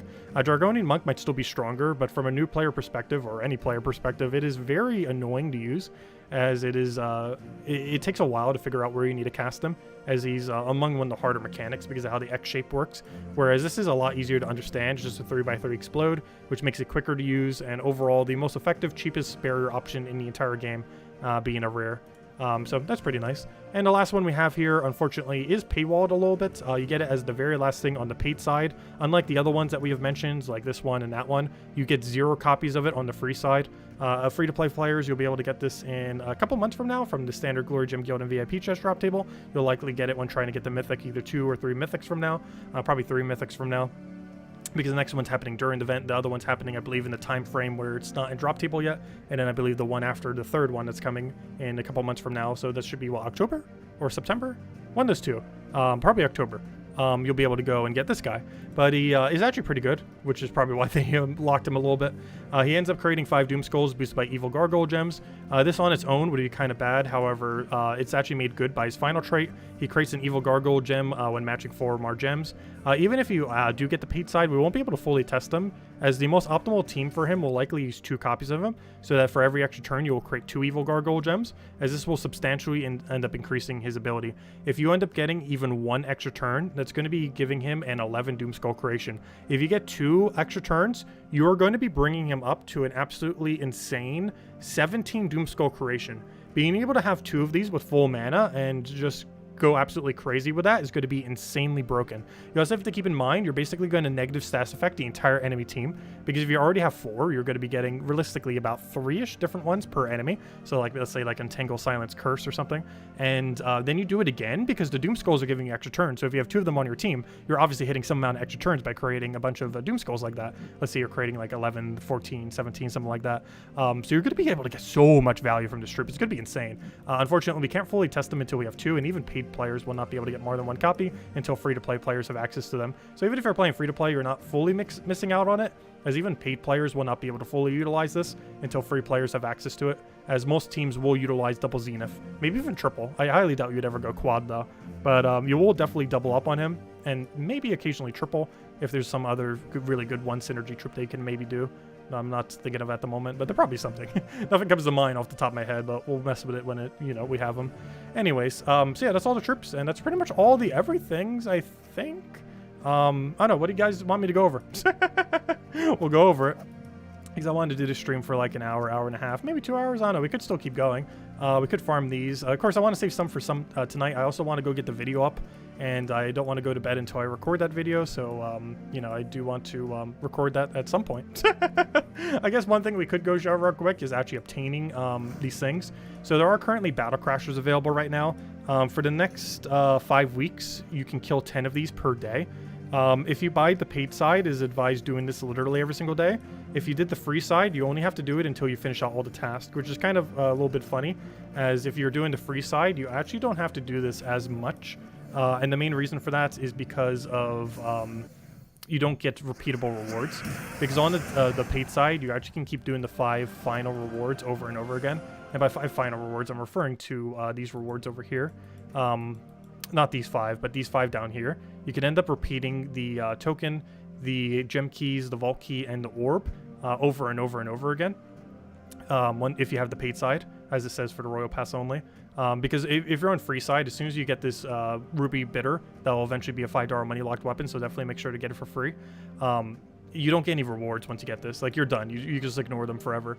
However, on the paid side, once you get this final reward, the Zenith, you still can go get all these. So you can still keep doing it for the duration of the event, giving it some kind of benefit still. Anyways, so let's go see if we can find 1 or 2 of these, I guess, real quick, while I answer any other questions anyone might have in chat. If I might have missed anything, and definitely feel free to leave it in chat again. Anything you guys might have. Let's see. Does the Kingdom Pass crown do? You keep getting them and explore. Oh yeah, that's what I'm actually doing right now. So Barbara, as far as that crown, there's 10 of them that you can get per day. And you can do any amount of them, and basically it counts towards your battle pass progression. Every 5 of them will get you 1 reward on the battle pass thingy, and you can do 10 of them per day. It is locked to 10 per day. You cannot get more than 10 per day. So basically you log in, kill them very quickly. Oh, apparently this thing has extra stats this week. Oh no. Let me go use the double cast method then. But yeah, you can do 10 of them per day, and it just unlocks progress on your pass, and that's actually what we're going for right now, that we're trying to go and kill out here. Does the week's journey look easier than the... Oh yeah, let me go do the journey event too. We'll do some of that this stream. Let me go find 1 or 2 of these real quick though. Probably just 1, just so I can kind of show it. But yeah, we'll go do some of the journey event this stream as well. I almost forgot about that. And we'll have a video going over multiple teams when we cover the video in a couple hours from now. Oh no, we could always set up all the teams during the stream as well. We could go do that. Because normally I do them off stream, but we could just do them on the stream if you guys want me to. A little preemptive preview of the video we'll be covering in a little bit. But let me go find 1 copy of this guy. I believe you can normally do them in about 10 or 15 minutes if you're doing this method. But you can also keep them passively from other things. This is the quickest way to end up getting them. Though, where are they?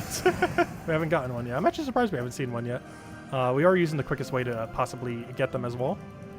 But I should see them in a couple battles here. We have not seen one yet. And you can get up to 10 per day. And I believe it's an even rate the entire time. I forget if they get harder as you go deeper. There he is. Okay, so this is the troop that I was referring to. You can kill 10 of these per day. And he has a little crown next to his icon, so you know it's him. And yeah, you just kill him. It gives you a crown. And his crown is used to progress through the battle pass. 1 kingdom pass crown. And you can kill 10 of them per day. It would probably take about 10 to 15 minutes normally, assuming you're using Dust Level. Could take slightly longer with Rowan and other builds, or just, you know, normally playing. But as you can see, now it says 1 out of 5. If we go and keep going, we will get a unlock every 5, up to 10 per day. So we can actually get up to this event key today in the gold right there. So we can get up to tier 3 today by doing 9 more of those. And we'll be doing most of that later today. We're not going to do all those right now. But that's basically what it does. So every 5 ends up giving us 1 of these. And you could do 10 per day, which means it would take, what is that, 25 days then? Right? Yeah, because you could do 2 per day. So it would take 25 days. The event lasts for 5 weeks. And 5 weeks is, what, 35 days? So that means you have 10 days of leeway to do these. So you don't necessarily have to do it every single day. It is advised to do some amount of them, if not all of them. However, it takes 25 days to do them all, and it's 35 days long. So you only need like 2/3 the time. And if you needed to, you could spend 100 gems to end up to pass 1 to tiers. And normally this would not be worthwhile in most games to end up using the premium currency to skip tiers. However, obviously this is Gems of War, and they bury you in gems. I would generally not advise doing it, but if you only needed like 5 more tiers or 10 more tiers, and it was like the final day, obviously you would spend a gems. However, it is advised just doing them passively through the kill them and get the crowns system, where you can do 10 per day. Next question. What keys do you recommend burning through, saving this week? Well, you can end up doing event keys to get the troops now. However, keep in mind, there's currently no mythic within the drop table. So you might want to wait a little bit before you do that. You can also just get them through the normal drop table. So one thing that you could potentially do if you don't really care if you have all the troops now is wait until the mythic comes out this Friday. Or sorry, not this Friday, but you know, the first Friday of every month, which is a few Fridays from now. The first Friday of August, you'll be able to go and try for the new mythic.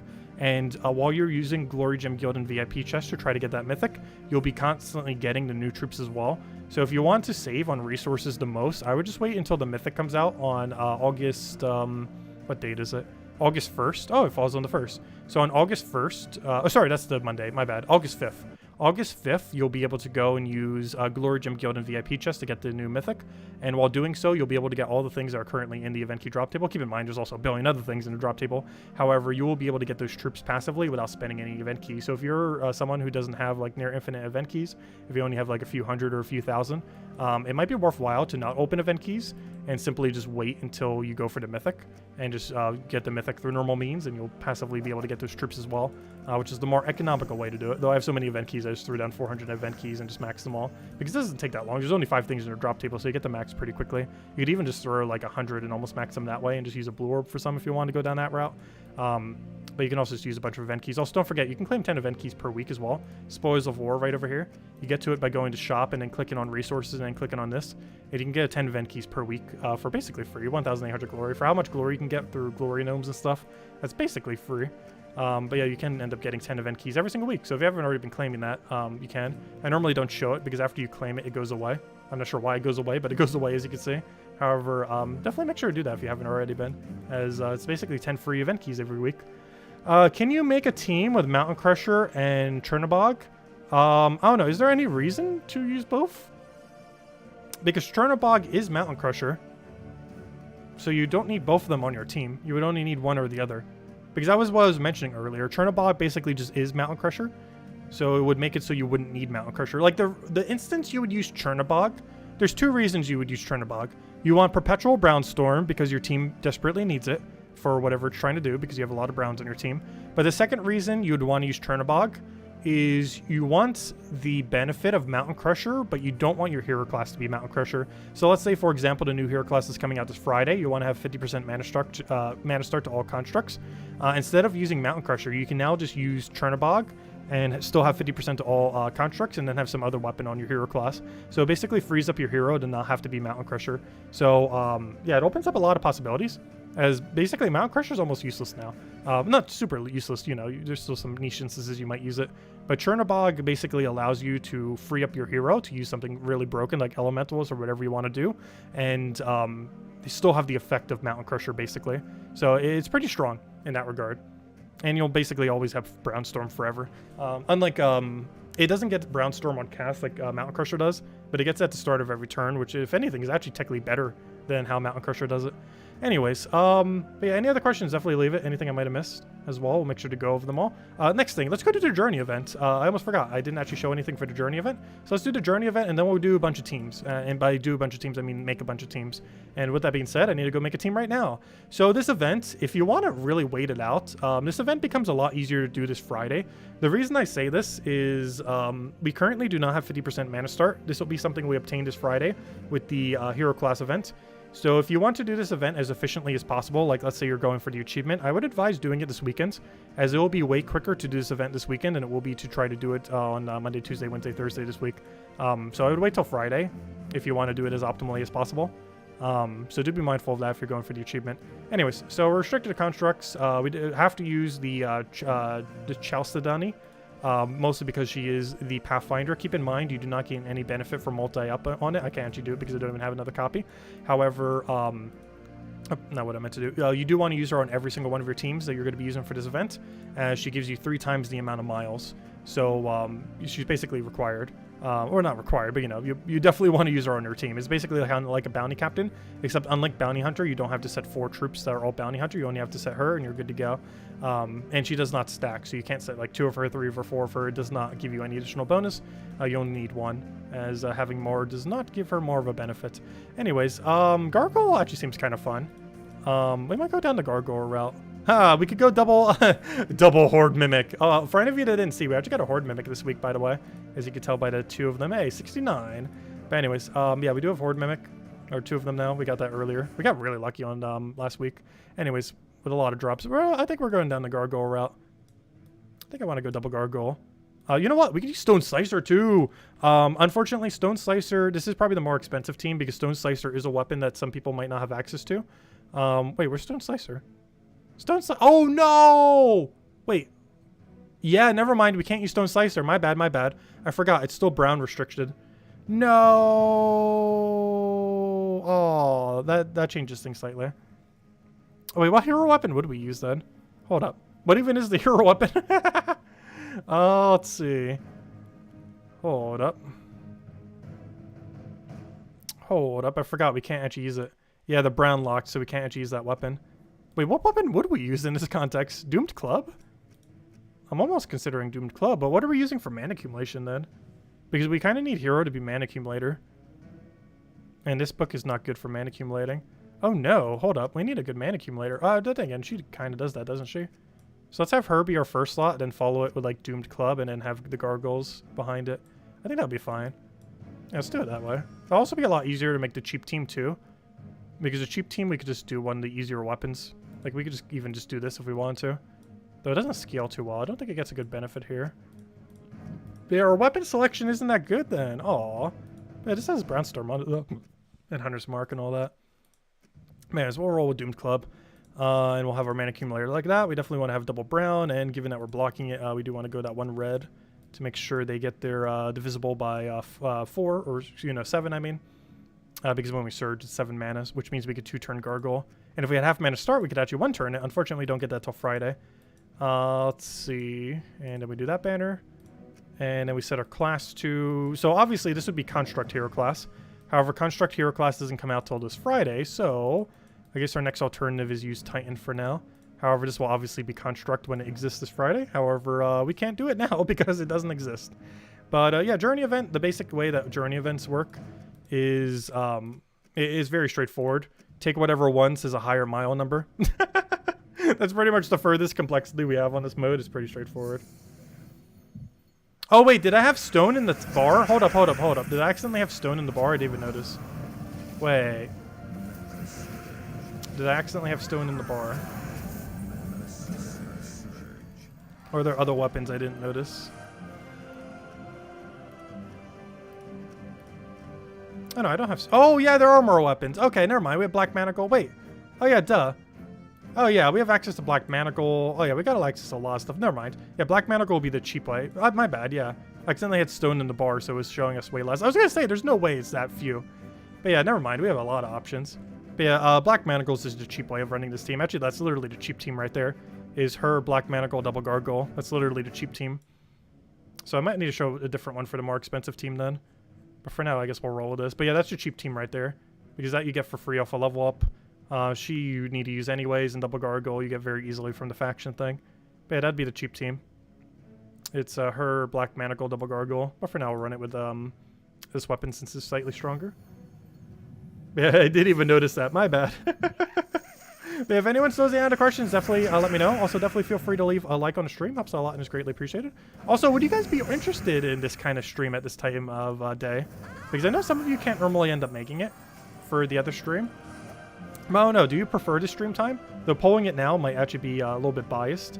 But well, we'll still keep doing the other night stream. But do you prefer this stream time?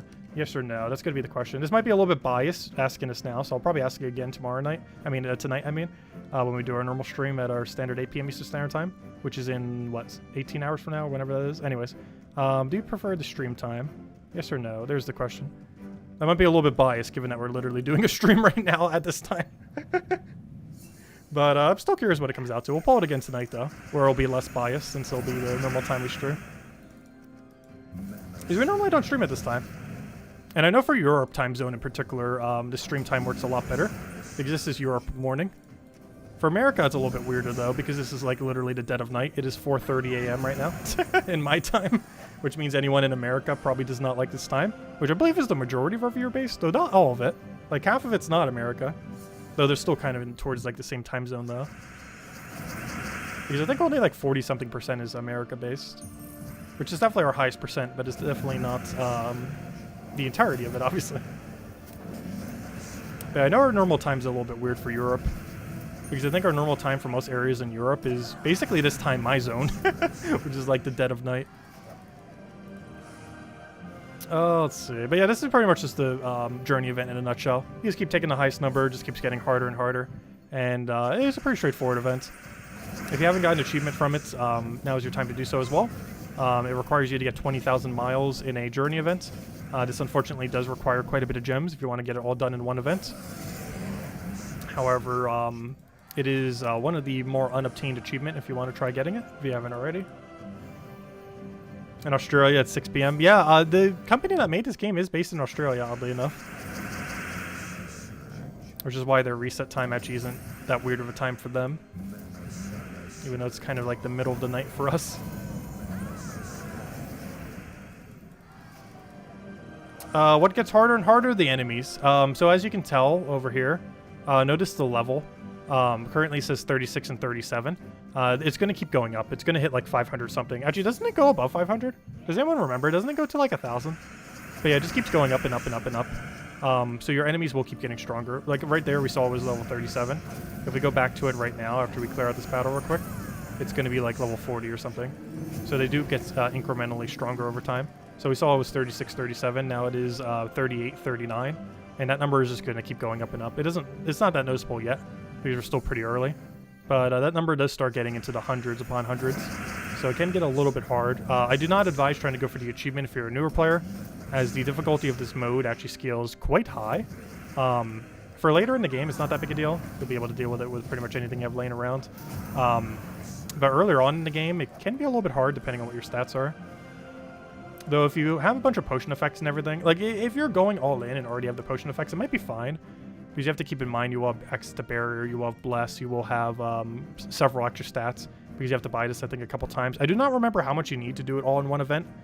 But if I'm not mistaken, you have to buy this like 2 or 3 times to get it done in one event if you're trying to go for a one and done on the achievement. Which comes out to like almost 3,000 gems to get it done. But you're going to have a lot of extra stats from that too. So even as a newer player, you might be able to get away with it. But do keep in mind it will be harder with lower stats. Plus, you might not have some of the better weapons. Like right now, we're using Doomed Club. You can use Black Manacles, fine, but Doomed Club is better once we go deeper. It's probably not that noticeable right now, as Doomed Club will do almost the same thing. But as you go deeper, it will be a little bit more beneficial. Though it does have the downside. You know what? Maybe we wouldn't use Doomed Club. Because you have to keep in mind, you will eventually stop casting it unless you have alignment. And the reason for that is eventually the enemy is going to get so much value from taking skulls that you actually don't want to cast it unless you're actually turning from it. So unless we're doing it as the finisher, like right here, or specifically getting extra turn of the ability, we actually don't want to cast it. Whereas Black Manacle has the benefit of casting whenever it wants. So as you can see right here, this one's now 52. And yeah, it just keeps going higher and higher. Entire campaigns turns into rerolls. Oh, is there that many rerolls in the campaign thing? I haven't actually looked at it yet. We'll be doing that on a normal stream tonight, as we always do at 8 p.m. Eastern Standard Time. So I'm actually not going to be touching that specifically during this stream, as just, you know, the normal campaign stuff. But yeah, I'll be doing that tonight. Yeah, that doesn't sound good. A lot of rerolls. Oh yeah, did they actually fix the glitch? Are there a bunch of repeat tasks this time around? Has anyone actually gone through the campaign thing? Because that was one issue I had last time, was there was a lot of repeat tasks across them. Also, I just realized, why is this using that one show background for the Journey event? Has it been doing that last time too? This is actually the show background for the 4 verse gnomes that exist. Is that a glitch, or was it like this last time as well? Maybe it was like that last time. I don't even remember. We've only had 3 Journey events so far. And I wasn't really paying attention to that last time. But yeah, that's actually the background for the 4 verse gnomes. Which you don't get to see that often because generally it's only used for the 4 verse gnomes, but apparently it's also used for Journey event. Apparently I just never noticed. Because there's not too many instances where it comes up. There's 4 troops that use it, plus apparently this mode, which we've only had 3 times for a week duration. And apparently it does have another area where it comes in at. It's a pretty nice background too. It's like a little show with the, with I believe all the gnomes on stage. Or at least them from a very far distance anyways. Since you can't really see them. Actually, it seems like it's just generic performers. It's not actually the gnomes. It is the background from them though. Which talents are the most important when using Titan here? Brownstorm and Barrier on Brown are the 2 main ones you want to be using. Almost every other one is doing almost nothing. We need Brownstorm because every single thing on our team is brown, because it has to be brown. And we're using Barrier on Brown so we don't die. Also, once you get to a certain depth, you might want to use your hero in first slot instead of having your mana accumulator there. The main reason for that is it could end up dying. Also, if you end up buying enough tiers where you have more than 1 copy of her, you could potentially double up on her if you really wanted to. And only go 1 Gargoyle. As this would allow you to have 1 in first slot, but also have 1 in like third, and then have tank hero in second. Because that would allow you to get quick mana accumulation, while also having safe mana accumulation. Because then your team, once the first slot dies, will be Doomed Club, her for mana accumulation, and then Gargoyle. So you could end up running it that way as well, which would actually be quite a bit safer. I only have 1 copy because I bought it up to tier 4 and then used a blue orb, so I'm not going to buy any deeper. But if you're someone who went for the Journey event, you can actually end up double, or you know, if you're going for the achievement, I mean, you can go for double up on her, because you'll have enough copies definitely to do so. And you can just double up on her, putting her both in first slot and in third slot. That way, when the first one dies, you still have a mana accumulator that's nice and safe behind Hero with Barrier. So that can only be done if you bought to tier 7 or further, I believe. Which generally you would not do unless you're going for the achievement, because it's not really worthwhile. Unless you're in a really small guild that needs that much progress to assist. Because this is a guild-wide event. The score that we do applies across our entire guild. While you need 20,000 for the achievement, you also need all this for, you know, all these unlocks here. And it is guild-wide, all these little rewards here. Oh, also, you get a lot of deeds from this, by the way. You even get Imperials, if I'm not mistaken, and deed books. So it's really, really important to get to stage 12, as you get 2 brown deed books, which are very rare to get, especially as a free player. And these are fully accessible to free players, that double stone deed book. It's one of the few ways that free-to-play players can get deed books as well. So definitely make sure your guild gets the event done this week, as not only is there achievement for you personally getting 20,000, but if your guild gets all the progress here, you also get 2 deed books, among many other Imperials and a bunch of other loot. But yeah, there's some Imperials there, some deed books, quite a bit of good loot there. Anyways, let's see. We are nowhere near leaderboard. Anyways, let's keep going a little bit. Yeah, any other questions, definitely leave them in chat. Anything I may have missed, definitely let me know. Yeah, GM comes out on Friday. The 50% construct hero class will be this Friday. So if you want to wait, it is actually more efficient to wait, and especially if you're going for 20,000. It is better to wait until this Friday and then do this event than to do it now. I'm just kind of doing it slightly now just to kind of show it.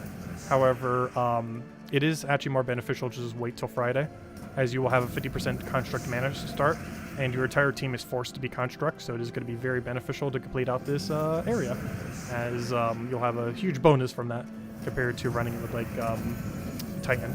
Like Titan's not bad, but you know, 50% construct to your entire team for mana start is definitely going to be way better than Titan, who's only giving 50% to himself. Well, that's pretty much the event. You just keep taking the higher number. There's also some bonuses that can sometimes come up. You can take them if you want, but they're definitely not too required. Also, hello Inflame, welcome, welcome. Let's see, just double checking to see if I missed any other questions. Let's see, I answered that. You just joined in. Kingdom Pass, top or flop? Oh yeah, it's worth getting. As far as the Kingdom Pass is concerned, it has like the standard things on the paid side. Well, definitely, if you're not getting it, definitely still complete it. As we learned from the previous Kingdom Pass with what happened to Nexus, that Ruby Biter will be $5 locked in the future. However, you can get it as a free-to-play player right now. However, if you do not get it within the next 5 weeks, it will be locked behind a $5 paywall. Luckily, it's a pretty bad weapon, so that's not too big a deal. However, it is advised getting it, free or paid. Definitely make sure to end up getting this weapon, as it will be $5 money locked into the future. Aside from that, it basically just gives you a bunch of stuff max. So you get 1 copy of this on the free side, but you get it maxed on paid side. You get 1 copy of this on free side, but you get it maxed on paid side. There's another troop over here that I didn't show. Where is it? The Epic. Where's the Epic? Where's the first copy of the Epic? Because I just passed the weapon. Where on earth is this Epic troop? Well, there it is. Well, there's one of them. I'm not sure where the first one is. But you get 1 copy of this on the free side, but you get it maxed on the paid side. Aside from that, there's some Imperials. I believe there's 2 deed books. I think it's 3 Imperial, 2 deed book, if I'm not mistaken. You also get 2 weapons on it. The first one's kind of useless, that you're never going to use, so it still counts as a weapon that you don't have to get later with 300 diamonds and all that. You get a tarot card, the tower. It's pretty useless. There's actually a common bounty hunter troop that's literally going to be better than this. It comes out on the Friday of the 5th week of this campaign. You can get it just through normal bounty hunter. All the way at the end, you get Zenith, which is actually really good. Unfortunately, once free-to-play players get it, it'll actually be usable, because most teams will use double Zenith, but you only get 1 copy of it from paid side and 0 copies of it from free side. Though it will be available in a couple months on Glory Gem Guild and VIP chests. And aside from that, I think that was everything, right? Oh, there's a second weapon here. Where did the second weapon go? Because the second weapon is actually kind of good. Where is the second weapon? Isn't there 2? Wait, is there not 2? Where do you get the hammer from then? There should be 2. Where's the hammer? Where's the hammer? Wait, where's the hammer? Hold up. Is there only 1 weapon on paid side? I could have sworn there was 2. How do you get the hammer then? Wait, what is the hammer unlock from? Like, I'm confused now. How do you get this hammer? Wait, did I just not notice it? Does anyone know how you actually get this hammer? This one, Crack Hammer. Explode a gem, create a Gargoyle Gem. Oh, is it in the Glory shop? Oh, no, I don't think it's the delve weapon, is it? Is it from Mastery? Oh, it might be from Mastery. You're right. We haven't gained a level. Oh gosh, that's gonna be so annoying. I forgot. It's probably from a level up. No. We're only halfway through our level. Oh, we might need to try getting that tonight. Has anyone actually confirmed that? No, it's not from the story. That's where you get tiers. But yeah, it's probably from level up. But the problem is we're only halfway through our level, and levels take forever this late in the game. But yeah, that's probably what it's from. Though if nothing else, we do need to get 10 of those thingies. The 10 these kills. If nothing else, we get a bunch of XP while we're doing this.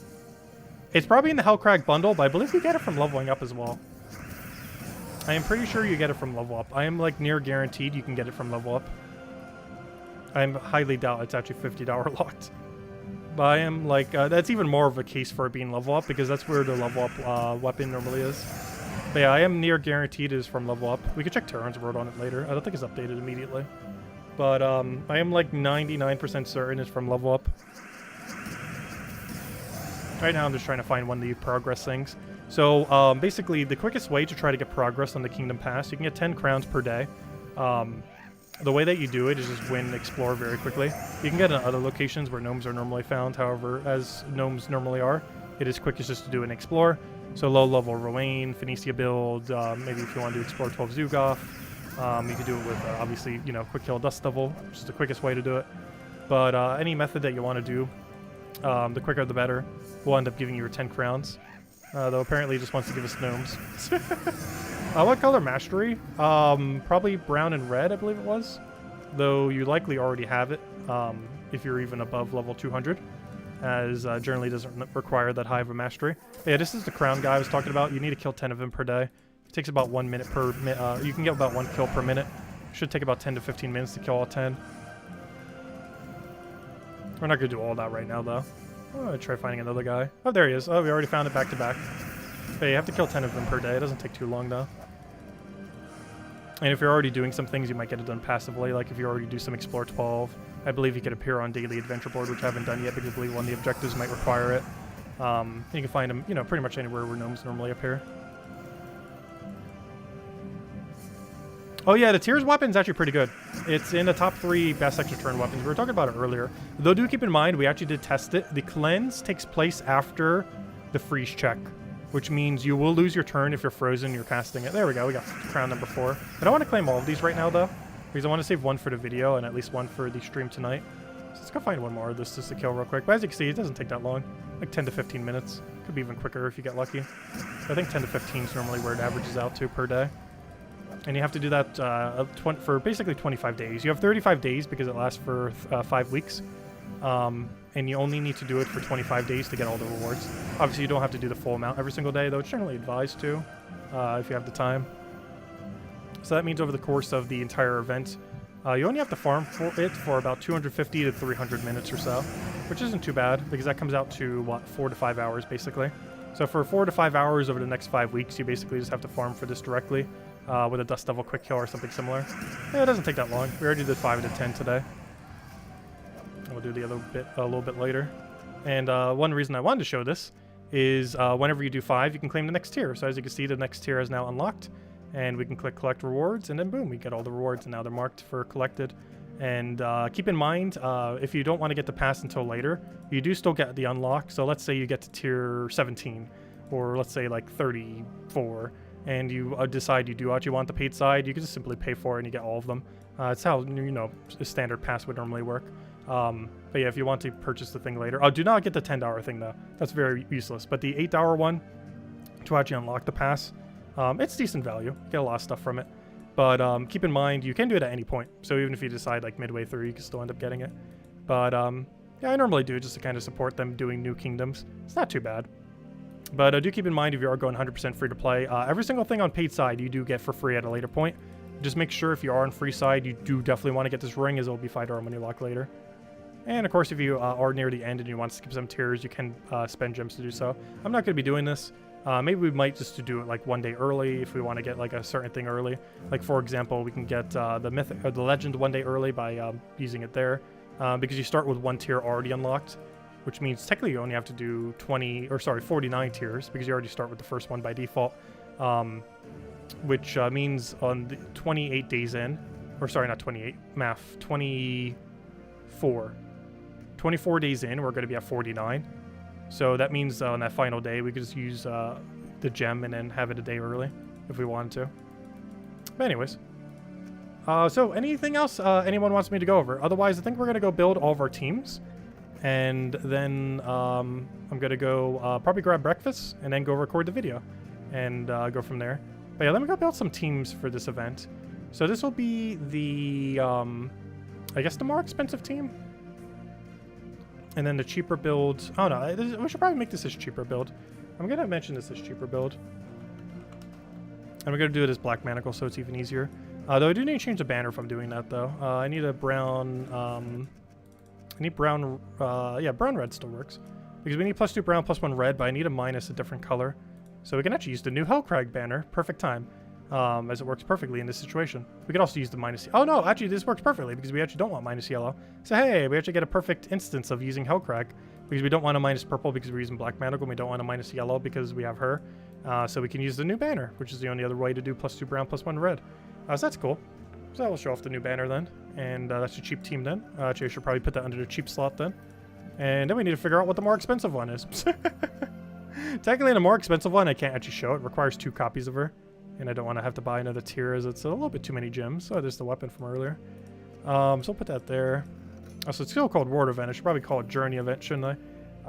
As this is the Journey Event now. That is not how you spell Journey. I will eventually figure out how to use 2 keyboards at once. Journey Event.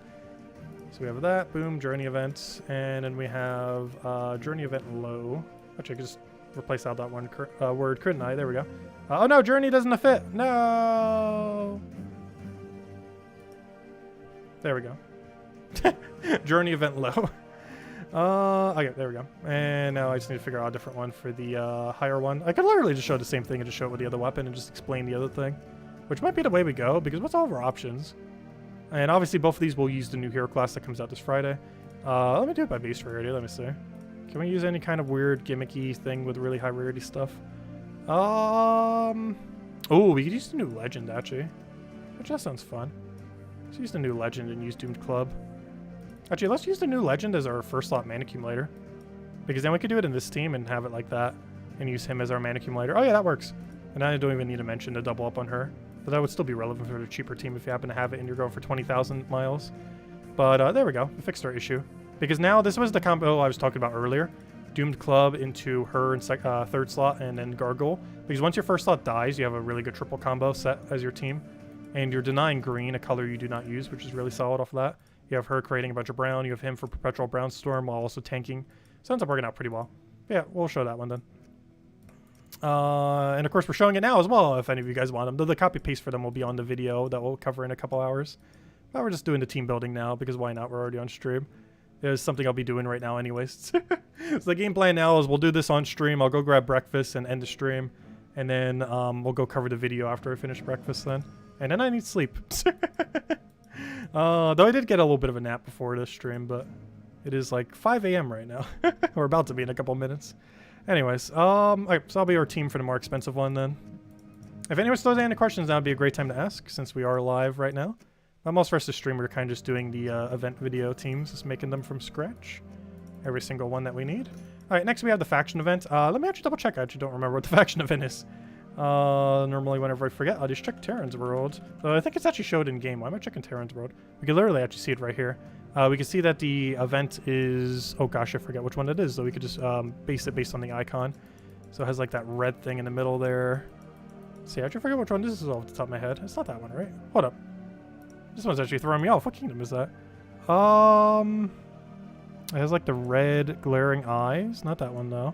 Different red glare. There it is. Oh, Fire Rift. Oh yeah, this was the last one to ever be added. Not counting Nexus plus the new kingdom we have. That will be getting a faction a couple weeks from now. Actually, that is coming very soon. We could actually see it right over here. Though unfortunately, it's still to be determined. Oh wait, is it not anymore? Oh wait. We have info on them now. Oh, when we went over them last night, they were to be determined. Now we have data on them. Hold up, let's go over them now. Hold up, we got some extra content here. We weren't able to go over this last night or any point this weekend because they were all TBD, to be determined. However, we have info on them now as of today. So it looks like they updated the files. Ooh, hold up. We need to go over these. So these are coming out in 17 days. This is when a new faction's coming out that I was just talking about. That'll be, what, 3 Fridays from now? So let me go over these. Also, I really like this dragon design. I hope it's actually good. All the good troops, like, they're all useless. It almost always happens. And given that he's a dragon, it's probably going to be the case as well, because dragons normally have AoE with a mechanic that isn't good enough to bother using, which is very unfortunate. Like, you would think something that only has AoE would actually be good, because there's, you know, generally AoE options actually aren't that bad. But there's so many dragons that have AoE, they're just abysmal. Anyways, let's go over these. So this is the epic that you end up getting from the new faction. This comes out in 17 days, 3 Fridays from now. He's a construct, as I believe every single thing here is, as is almost the entirety of the kingdom. He jumbles the board and creates 2 stone blocks and then 4 Gargoyle Gems. Keep in mind, all 6 of these technically block the board in a way. Stone blocks are completely unmovable and Gargoyle just don't match with anything, so that's kind of interesting. He has Stone Link to give it a little bit extra brown. Overall, you're probably not going to bother using him as he has no extra turn on top of his ability. The other 11 mana cost one that we already went over earlier, the one from the kingdom itself, the one we were just talking about, this guy, Tribute's ready. But this one from Hellcrag is going to be a way better option that you probably will make the other one never usable. The one that you're going to use instead is going to be this guy. Oh, sorry, I don't own him yet. We will soon, though. But this guy right over here, the Eternal Sentinel, he freezes a random enemy, creates 3 Gargoyle Gems and auto extra turns. It's basically a stronger version of this guy that you're basically never going to use because the other one is better. Both same rarity, too, oddly enough. Anyways, next we have a Dark Golem. This explodes a gems, then explode a random gem for each skull destroyed. That's interesting. 50% score reduction. Compared to other mana accumulators, it's not going to be worthwhile. Though that's an interesting mechanic, and I kind of like it, though it's not actually good. That was an interesting mechanic. Okay, let me do the legend last. Save the suspense on if it's actually good or not. Next, we have the Onyx Gargoyle. It is a construct, as you would expect. I believe this other one was as well, as would make sense. Yeah, they're all constructs. This deals magic plus 3 splash damage, which is 50% to adjacents then, to an enemy, and then create 1 to 2 random Gargoyle Gems. It's a little bit weird that he has a random amount. No extra turn, though he does have Stone Skin while having spell reduction.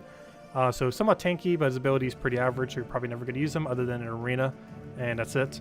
Okay, let's hope this one's good. So, next we have the Ssaszix. A construct dragon, so not only can you 50% mana start off of constructs, you can also do it off of dragons, though realistically it's probably going to be used on a construct team, as 50% mana start to dragon troop is kind of bad. It deals magic plus 1 damage to all enemies. Who could have guessed? As that's basically what every dragon does. And it's boosted by Gargoyle Gems and Stone Blocks at a 3x boost ratio. So yeah, this thing's going to be unusable. Well, let's see what its final trait is. There's a 30% chance to create an evil Gargoyle Gem when my turn begins. Compared to the other one, it's just not going to be used. And you can't even use it in the context of the other team either, because he doesn't have skull reduction or any kind of way to run with skulls. So yeah, unfortunately, he's useless. Because if you want a mechanic like this, you know, one that creates a evil Gargoyle Gem, there's no point in using the dragon. You would instead use Zenith. You would just double up on Zenith. Because it creates an evil Gargoyle Gem when matching, and it gains way better of a boost ratio based on it. It does 3 extra Doom Skulls per evil Gargoyle Gem on the board, and if you have 2 of them on your team, you're creating 2 of them every extra turn, which is going to make his boost ratio absolutely insane, and one of the best skull spammers in the entire game, while also doing negative stats effects, basically making him Essence of Evil without the mana accumulation, but with a billion Doom Skulls. So it's going to be interesting to see how Double Zenith works out. Unfortunately, we won't have access to Double Zenith until a couple months from now, but it's also when free-to-play players get it, so free-to-play players aren't missing out on too much, since the time he's going to be super viable is going to be when that's actually possible. Anyways, I came here to go check what color this is. This is brown-red, so that means we could run standard... Oh, you know what? I kind of want to show Gargoyle team. So for this one, I do want to show this one. However, oh no, should we show a Gargoyle team for the higher range? The only problem with that is he does fall off. Not what I wanted. I want guard. Because we're going to make this into a standard Sir Quentin Hadley team. It was brown-red, so we need... we could use Angry Mob. Though we're probably just going to use Harpy Mage. Because we get Brown Storm outfits. She's basically second turn in power. And then we just run some Explodey weapon. Generally something that doesn't block. Sure, Arrow Crystal is fine. And just roll something like that. You could use any Explodey weapon. It doesn't have to be Arrow Crystal. Anything that doesn't block anything else is perfectly fine. And we just go with like a brown-red, brown-yellow. And there we go. Preferably something that isn't blocked. Let me double check minus green. Not what I wanted. Let's see, the only color we don't use. I want a +2 brown into something else. Brown purple is not good though. I want like a brown red or... Is that the only one, really? Fine, I'll just run brown purple then. It's fine. If nothing else, it makes crystal get up a little bit quicker. Ideally, we want brown red or brown yellow, but it doesn't exist for minus green. So let's roll with that. We could always just change our color weapon, but it's fine. It's good enough. Anyways, for the higher range, we have access to brown red, which means we can do an Iron Gut team. However, you know what? I'm going to go show a Gargoyle because it's fun. I want to show this. Because this is under the context. It's not going to exist yet. Oh, never mind. I can't show it. Because I forgot the hero class comes out on Friday and this event's on Tuesday. So it'd be irrelevant. For the other one, it matters because the journey event you can still do on Friday, Saturday, and Sunday. This event's only on Tuesday, so never mind. I can't show that team. I'll show it next week, assuming we could use it for whatever the faction is on Tuesday.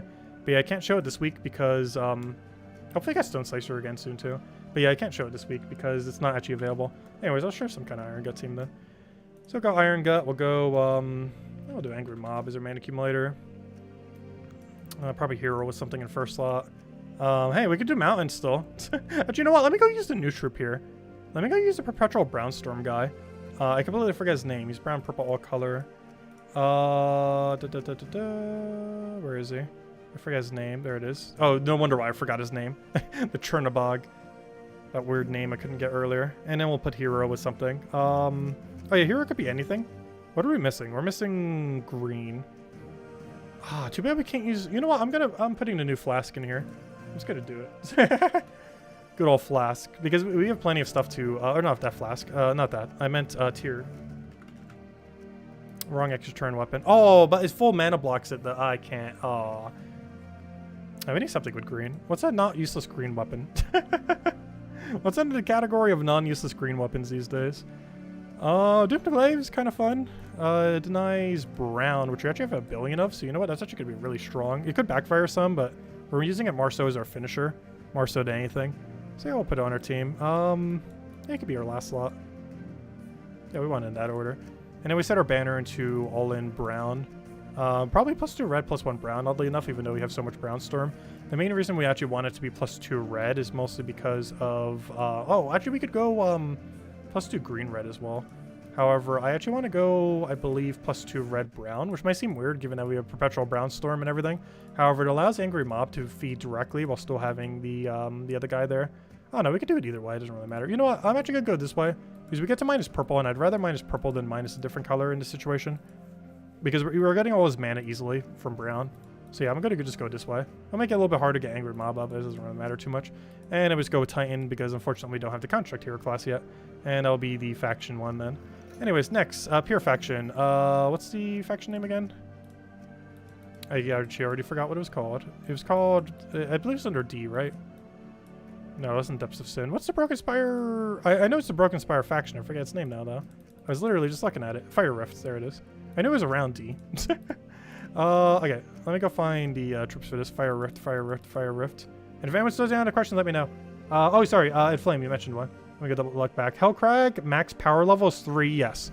Unless you pay money or pay gems, it is currently 3. I believe you can get to 4 or 5 if you like max the pass right now.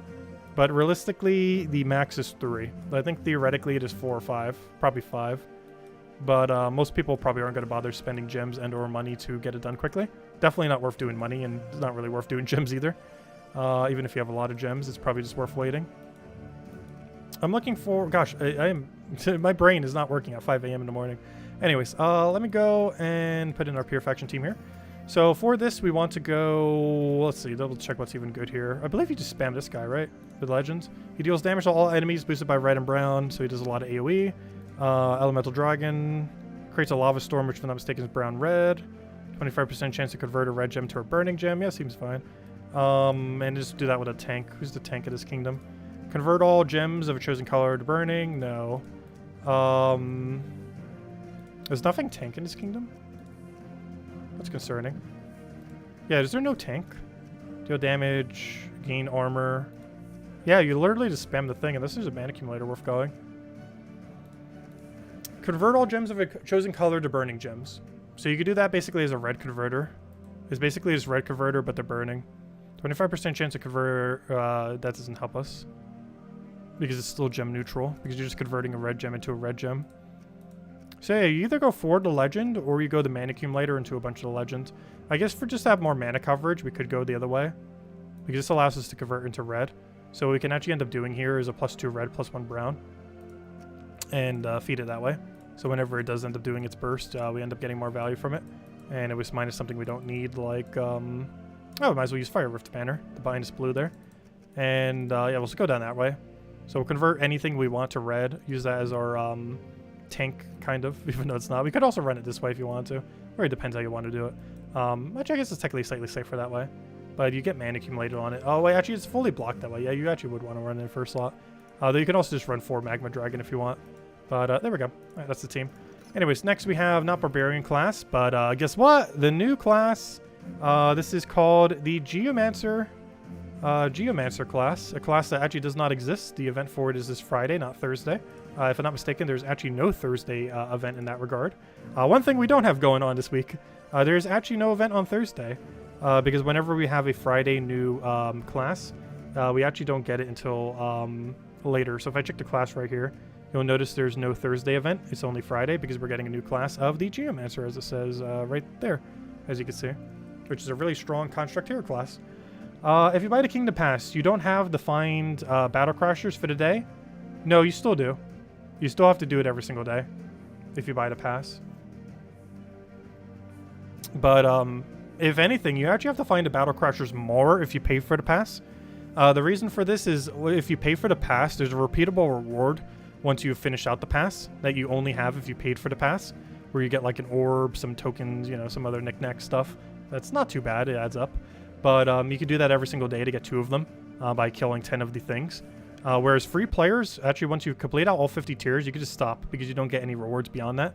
But paid players, you can keep doing it every single day for the entire event, as you still keep getting rewards. Theoretically meaning that the paid players actually have to play the game more than the free players, oddly enough.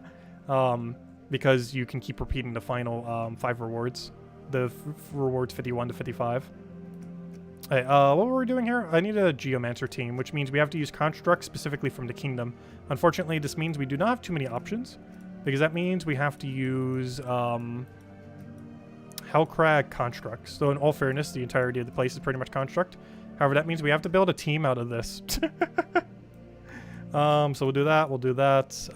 This is a class event, so we probably want to go really heavy weapon. I'm almost considering just doing Black Manacle. You know what weapon would actually be really good here? Though the only problem is a lot of people might not have it, so I might show it as a... I could have just mentioned it's a Black Manacle replacement. But it's a weapon we normally don't get to see too often. It is... gosh, I forget its name. Deathbringer. So Deathbringer is actually going to be pretty good in this context. Actually, so much so, it might even be better just doing it in that order. Because he's actually a pretty good mana accumulator. He's basically a Gurgulfa. So generally similar to Gurgulfa, you want to use him in first slot, as he's basically just alternative Gurgulfa for the most part. And then we go like one other troop. I think we double up on something here. I'm not sure on what, because we do not have too much as a selection here. Gosh, our options are kind of bad. Are we getting any more troops between now and then? No. Well, actually, we are from the past, I guess, technically, but I can't show that for a Monday video. So, I don't know. I guess we just double up on the mana accumulator? Because what else do we have? I guess a damage poke for cleanup?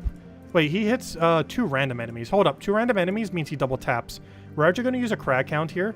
The reason for Crag Hounds, other than the fact that he's one of the only things that do anything, and gives us red coverage, is he actually hits random enemy, and the wording on this means he will double tap when there's 1 revive. This means he should be able to kill the 1 revive, which is basically his whole goal, is to kill the 1 revive from that 100% revive troop. And that's the game plan then. And what color are we not using? We're not using blue, so we can actually use the banner we were just doing earlier for the other one. Actually, no, we don't want that one. We want a +2 brown, +1 something. I guess into green. We could also do into purple, but that's the only one that's double brown, so we'll do it that way. +2 brown, +1 green. We do not want to use Archmages here. Actually, Archmages is perfectly fine. Oh, actually, you'd want to use Geomancer. However, Geomancer currently doesn't exist, so I'll show it as Archmages, I guess. Because Archmages is fine if you just copy-paste it with that. However, the hero class we want to use doesn't exist, so we can't actually show it yet. And, oh yeah, that is the Friday event week, so actually I don't need to show anything for Kyodar raids, or, you know, for whatever that would be, because the event weekend is the new hero class. And there we go, that's all the teams then. and we'll have the copy paste for them on the video that we'll cover in a couple hours after breakfast. So there's the journey event. I'll just show them all real quick, and we'll have the copy paste on the thing if you want to just get in them that way. We cover the video in a couple hours after breakfast, but there's the lower journey event.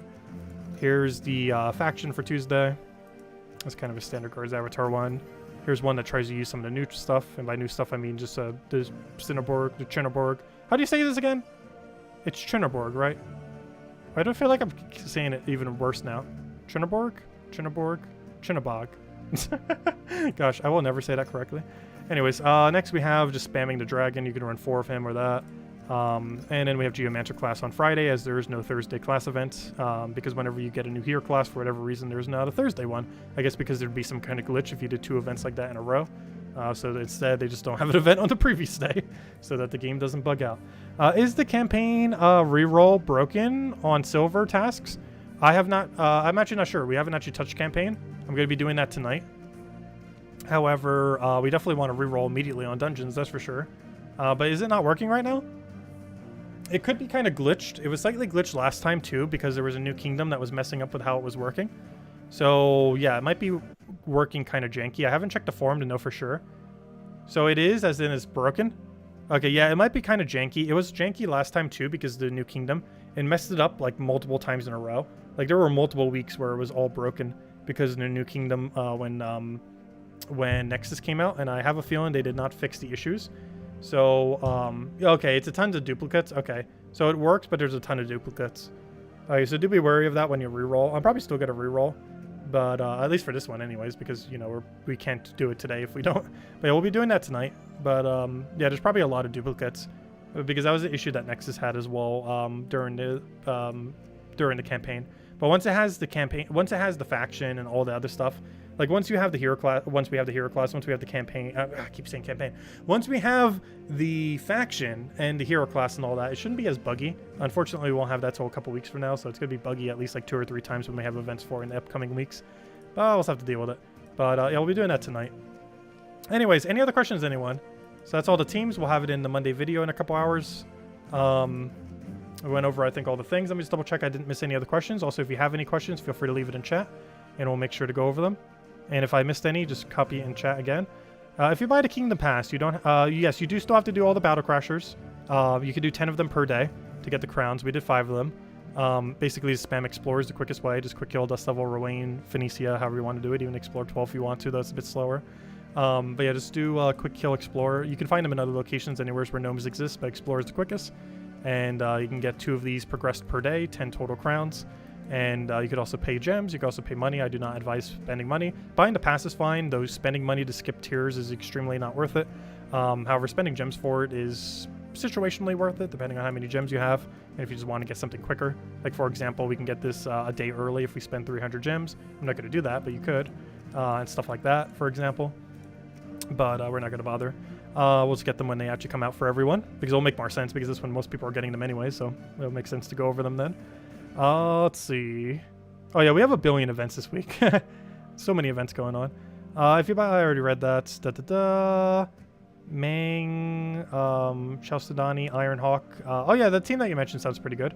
Yeah, I didn't end up building any around Ironhawk. However, Ironhawk's a pretty good mana accumulator. I ended up using the new troop instead, just to use something newer. Also because it's way easier to obtain a new troop than is Ironhawk, in case some people don't have it. While it's realistic, a lot of people would, because it's such a good farming troop. There are still a lot of people that don't have an Ironhawk, especially for the cheaper team. Is the campaign reroll broken? Yes. It's glitched out as it normally is, like it was for Nexus. It's probably going to happen for every single Hellcrag event this week. Let's see. Say it again how you originally said it. Which one? The Chunabogolog? The Kazanalagabog? Or however. I don't even remember how I initially said it. It's like back in the stream. Actually, I might need to look back at it so we can make the joke later.